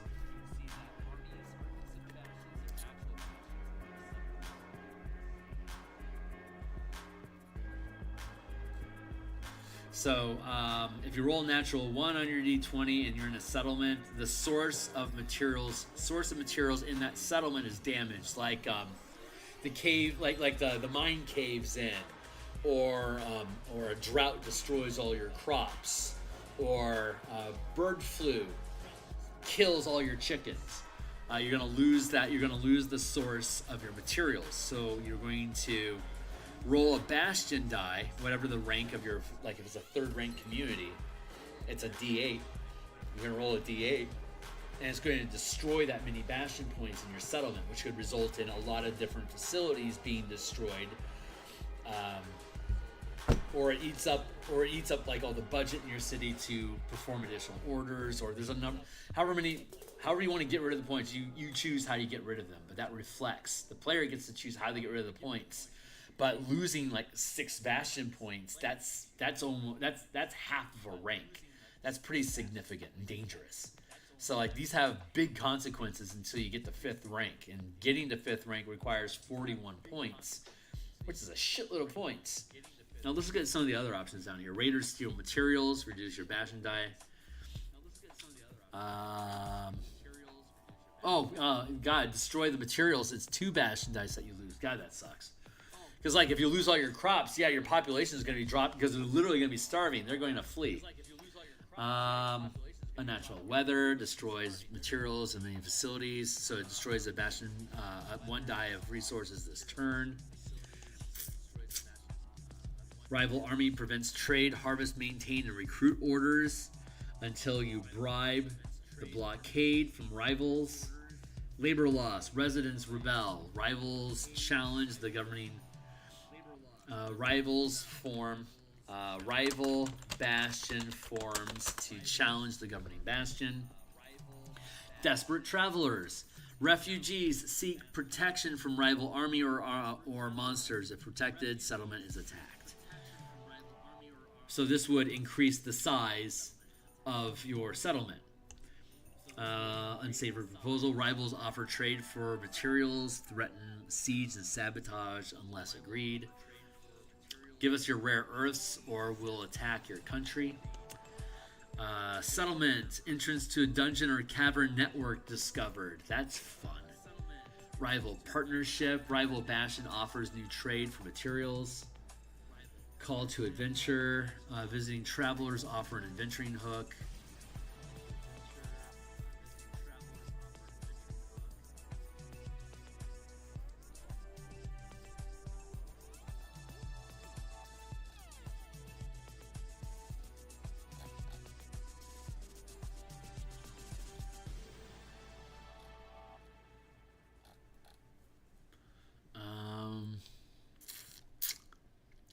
Roll 1d6. I don't think that's gonna. Roll 1d6. Here's your adventure hook.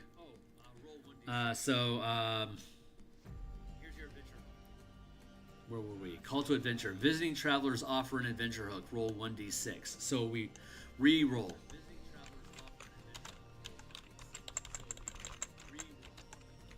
Yeah, re-roll 1d6. So it could be. The call to adventure is desperate travelers, labor loss, rival blockade, unnatural weather, plundered resources, siege and sabotage.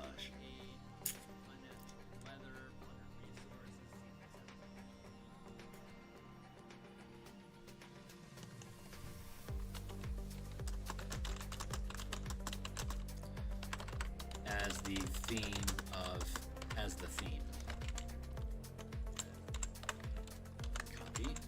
Paste. Portal opens within the settlement borders, can be researched to stabilize as a facility.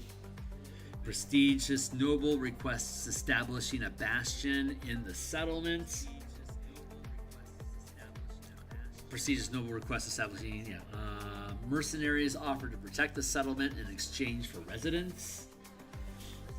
Foreign merchants offered to create or improve storehouses in exchange for materials. Monsters offer to protect the settlement in exchange for residents. Holidays bolster resident morale, gain a bonus bastion die this turn. Residents experiment with new techniques to harvest, gain a free harvest order this turn. Divine blessings. Divinity favors the settlement. Roll an additional bastion die on an order this turn. Unexpected fortune. So buried treasure hoard is discovered. Gain 1 die of bastion points. this turn. Rival collapse. Allies pillage rivals, spend treasure in the settlement, gain 2 dice of Bastion points this turn.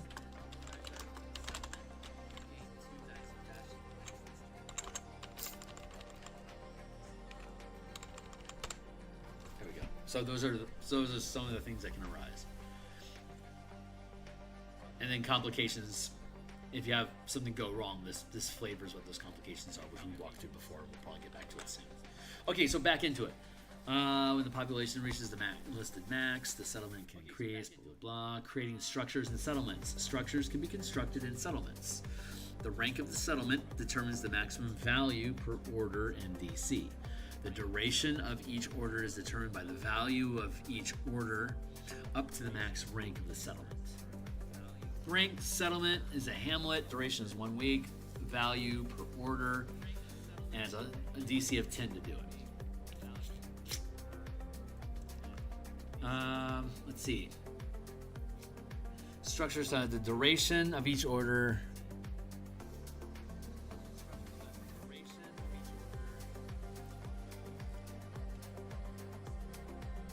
Structures can be constructed. The rank of the settlement determines the maximum value per order.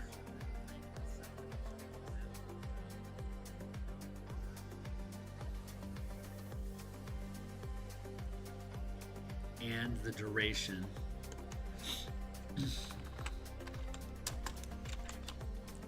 And the duration of each order.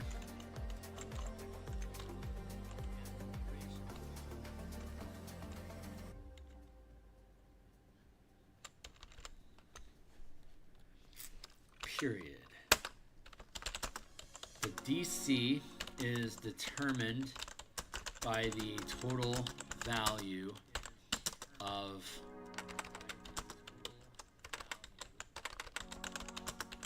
the structure.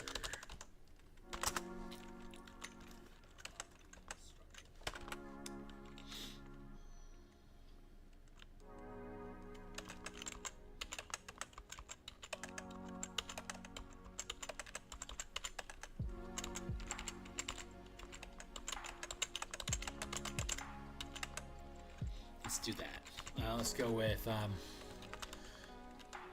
structure value.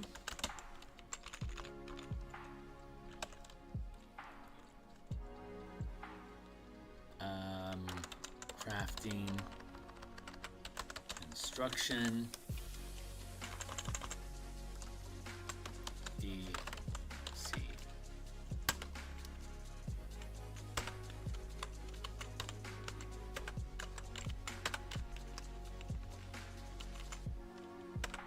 Yeah, 10, 15, 20, 25. Meh.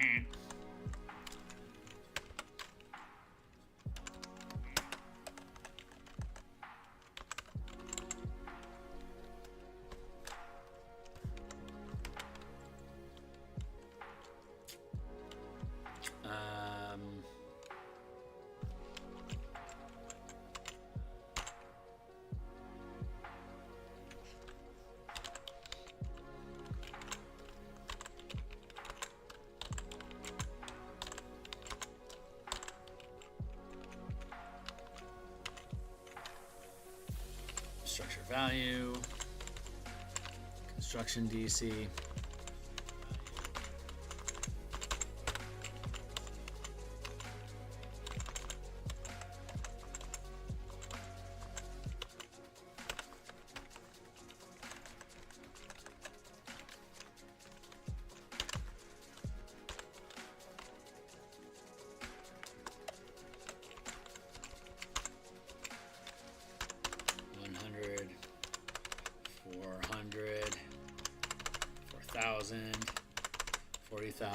There.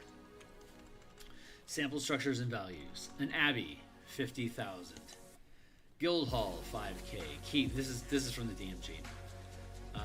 Keep, small castle, 50k. So 50k at third rank. 50k would be a DC of 30, and a town could create one, 4,000 gold per month. That would literally be 13 months. 13 months. 50k facility, 10 months is 40. You're still shy 10k. 4k plus 3 is 12k. Plus 40, that's 52. So a small keep or castle could be created in a town with their own resources available in 13 months. A city could create a small castle or a keep literally in 2 seasons, so 6 months, as opposed to a year and a month, so like half the time. A metropolis,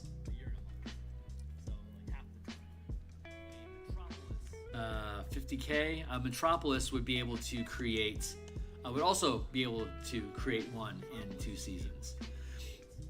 But it would have an easier time hitting the DC. The DC would be 25 to create it. It'd be very difficult for a city to be able to create it and probably run into a lot of complications along the way.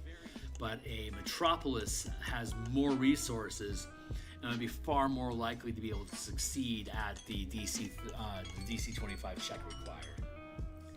It'd be a non-issue for a metropolis to create a guild hall. It would be able to do it in a matter of 2 months. There you go. And it's only a DC 15. A metropolis could create it with virtually no chance of complications. Here's the palace or large castle at 500k we were talking about earlier. Temple, the same as a castle. Trading post, 5k. A hamlet could create one in a year.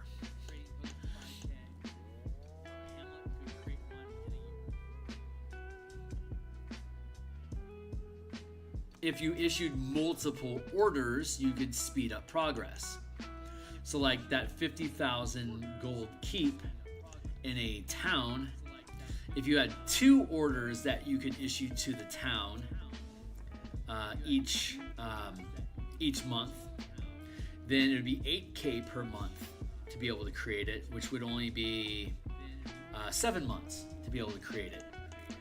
And a city, if you issue 2 orders to create the keep at 50k, it would only take 1 season if you had 2 orders issued to your city. Granted, your city, the Bastion that's overseeing the city would have to issue those 2 orders, and a 4th rank, like a town, only has 4 orders, so 2 of those orders would be immediately eaten by the building the keep. You also have 1 order that you would probably be issuing to harvest materials for distribution and trade and blah blah blah. And then there's also the maintaining lifestyle. That's a free roll that you get. For example, a large castle valued at 500,000 gold that is constructed within a metropolis requires 3 Bastion tests across 3 years, while a town requires 125 Bastion tests across 10 and a half years. A metropolis that issues 3 separate orders to construct the castle can produce, can carry out the order in only 1 year, but must have 3 separate Mason guilds, 5th rank Mason guilds, to each carry out the order, to carry out 1 order each. Because each facility can only carry out 1 order at a time, but there's no limit to how many types of facilities you can have in your Bastion. If I want to be House Cannith in Eberron, and I have a Mage Right workshop, then I'm going to have like 20 workshops all of at least first, if not fifth rank, however many I can afford to pack into that settlement. Hey, what's going on, Francois? How much for a dungeon complete with traps and secret doors? The secret doors and traps would have a DC on a rank of 1 to 5. So if your trap DC is 15, that's going to be third rank. Second rank, 10, 15, 20, 25, 30, right? So a DC 15 level traps requires a second rank trap smith, which can be included in the construction of a dungeon. There's no specific costs associated with a dungeon listed here. But we could say, what is the CR range of the dungeon that's intended? So, like, if we're building a dungeon suitable for 8th level characters, that is a 1 to 4, 5 to 8. That's a second rank. That would be a second rank dungeon that you're creating. And so the DCs, the DCs would default to 15 with some variants. And it would have monsters up to CR5 inside of them, with a potential boss fight up to CR8 to challenge the characters. But the majority of them would be typically up to CR5. See how that works? And it would take how much?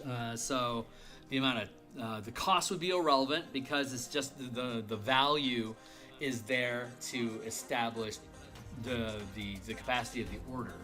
So I'd say a second ranked dungeon like that would probably be equal to maybe a small castle. So 50K, that puts it in the expensive. It would be difficult, DC 30, to achieve that. So you're going to need to build a large underground complex like that with secret doors and traps requiring DC 15 to discover, although the traps and stuff are only second rank. The size of the facility is 50K, so if you were to have, like, say, a village of kobolds with up to a population of 1,000 creating the dungeon, they can do 400 gold per week. And if you've got a whole village that's built behind it, they could do potentially 2 orders plus harvesting materials. 2 orders per week, that's 800 gold pieces.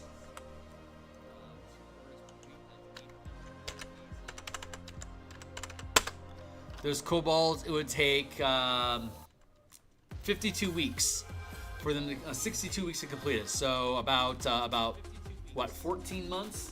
About 14 months for a tribe of 1,000 kobolds to basically create a keep-sized dungeon underground, like 4 stories, covering like a 500-foot area, maybe a 1,000-foot area per floor, with no DCs exceeding DC 15, unless the DM caveated that you could. So there you go. Roughly a little bit more than a year in a population of 1,000. Assuming that you are making that your sole focus and effort. That sounds pretty realistic. To dig out and then haul away all the material and then furnish it and clean it up. 1,000 people? Well, kobolds, but kobolds are pretty crafty. I think that's reasonable. I might even give them advantage on the die roll. It's still a DC 30.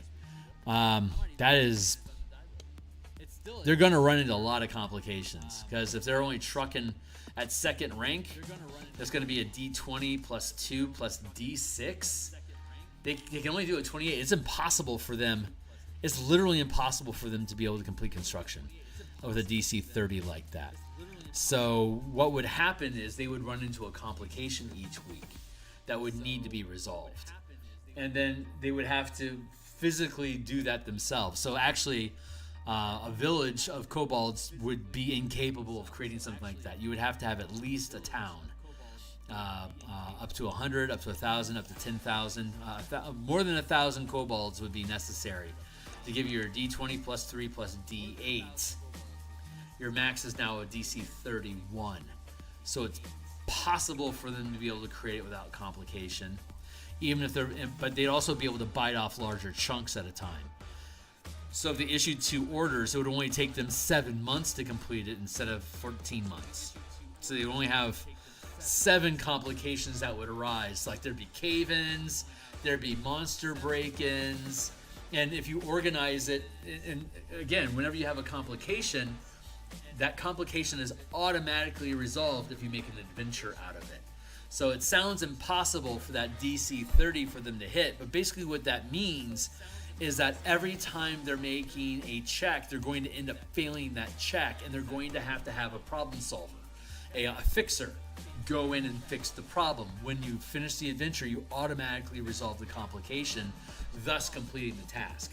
So building that kobold dungeon, even if it's only a village with 62 turns, it's going to generate 62 adventures that the kobolds have to go on, because it's impossible for them to hit the DC 30 to resolve the complication.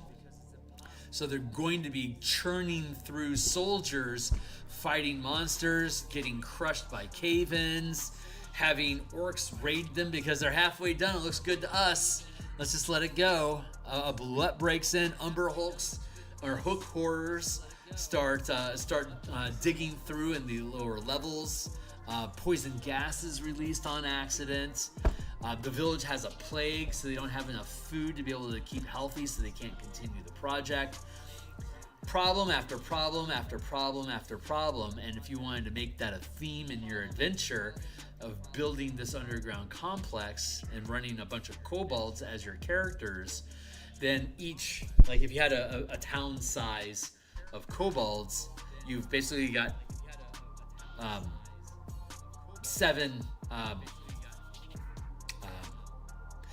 adventures laid out inside of that dungeon of things going wrong that you would be able to like if you could grind them down to one shots, you would have literally 7 sessions. Like if you have a 4-hour game and you do a one shot, then you could create a scenario of like you now have a squad of kobolds. Everyone's a member makes a kobold character. Now that's your squad of kobolds, and you have to go kill that Bulette.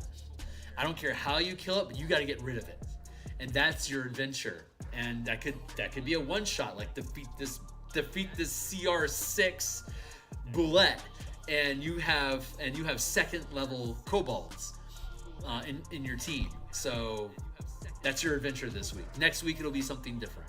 But that's what you're doing this week. So you set up a series of 7 adventures like that, and you won't know what the complication is until you get to your next month. So you'd roll again, and then you'd have your new complication, and then Bob's your uncle.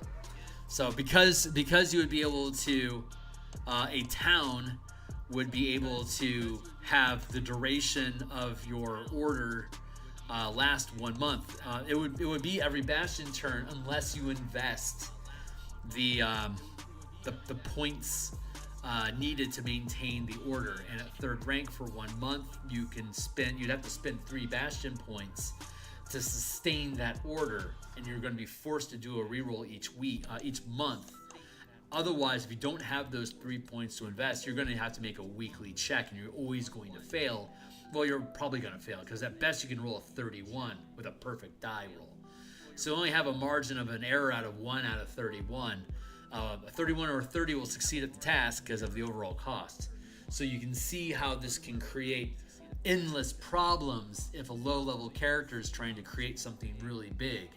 You're going to run into problem after problem after problem, and it's going to slow you down, but it's going to create a cascade of adventures that you can go through.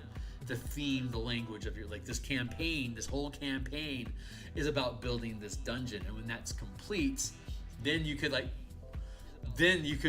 build a 5th level team of adventurers that found the map to that keep, a detailed map from a kobold engineer that gave it up for whatever reason. Now you have this map, and you can run characters. They know all the intimate details about the castle because they just ran 7 sessions building the thing with you, but now they're looking at it from the other side of the equation, and the DM gets to run all the kobolds inside of this dungeon that the players designed, and now they have to fight their way through that dungeon. You can populate with treasure and all that sort of shit. That'd be a fun little mini campaign to run. I would run that. That would be pretty fucking cool. Anyway, there you go. Thanks for the inspiration, Francois. That's super fun. I'd love to do that. But yeah, that's creating structures. Conflicting governments. Conflicting. Let's go with rival bastions instead. Rival bastions. Let's word it that way. There can be only one governing bastion in a settlement. If there are rival bastions with government facilities in the same settlement, those that are not sustaining the lifestyle for the settlement must siege or sabotage the current governing bastion to establish control. There you go. And hey, we just reached the end of settlements, and it's 8:30, so it took about 2 hours for us to get into that. Obviously, there's a lot more we can say about settlements. There's like an endless array of examples you can give, like Waterdeep as a settlement, Baldur's Gate, El Terrell being dragged into hell. That Kobold mine, that Kobold dungeon we were just talking about, Hamlet, in Phandelver, for instance. We should probably like look at the Phandelver adventure and look at its population and access to it, and like what's in its town, and we would then be able to reverse engineer what rank of a bastion it is and what kind of things would be available in it as a result of that. In the A Horde of the Dragon Queen, Chapter 1, the town Greenest. That could be, I think that's probably, I want to say it's got a population like 2,000 or so. So that would be a village. No, that'd be a town, an actual town. So that'd be third rank. So we could probably organize all of Hamlet or Greenest to be a third rank bastion settlement with the keep. The Lord in the Keep in the middle would be the governing bastion facility that oversees the rest of the settlement, which is a facility. And all the interesting points in town would be the facilities that are probably controlled, that are probably facilities of the actual governing bastion.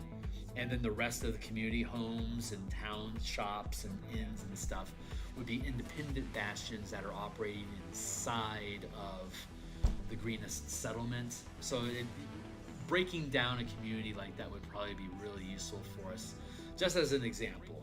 But we're not going to do that today. I think I've ran this one enough. So I'm going to pick this up. Normally I would expect to continue this tomorrow at lunch and on Monday, but Wizards of the Coast just dropped a Dark Sun Unearthed Arcana with 4 subclasses in it, and I want to convert those subclasses into the Color Mana system, because I want to play in Dark Sun using the Color Mana system from MTG. So tomorrow at lunch, instead of continuing with the Bastion, we're going to take the Opportunity Attack and convert the Preserver Druid, the Gladiator Fighter, the Defiler Sorcerer, and the Templar Warlock.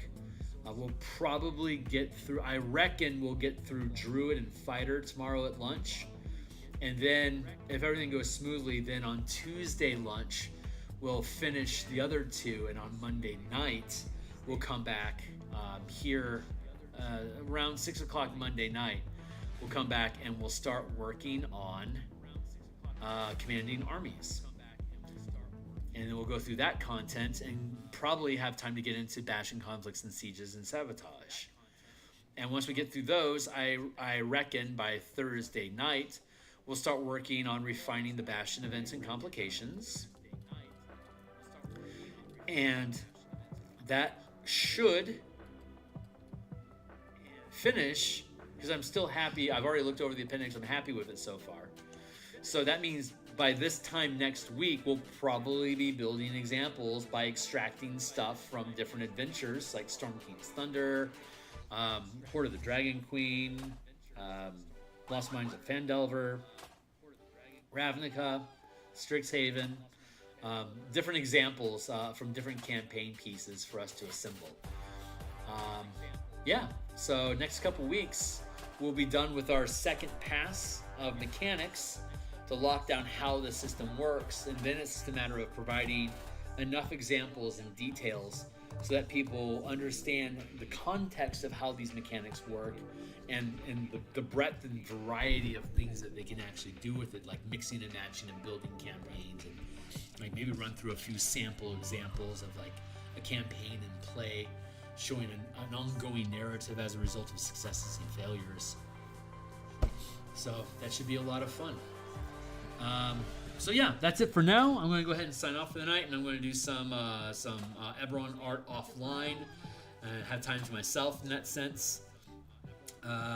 If you think this stuff is cool, I do artwork for my books Monday through Friday in the morning. You're welcome to hang out with me for some morning coffee while I art. Mondays and Thursday nights like this, as well as Tuesday and Friday lunches like tomorrow, we do game design. Tonight was the Bastion campaign, resolving trade order and settlements. And then tomorrow we'll work on the Dark Sun Unearthed Arcana for Druids, the Preserver Druid, and Fighter Gladiators, using the Color Mana system for the Druid and the Martial Power system for the Gladiator. Very much looking forward to that. So I will see you guys on the other side. Thanks a lot for being here. See ya.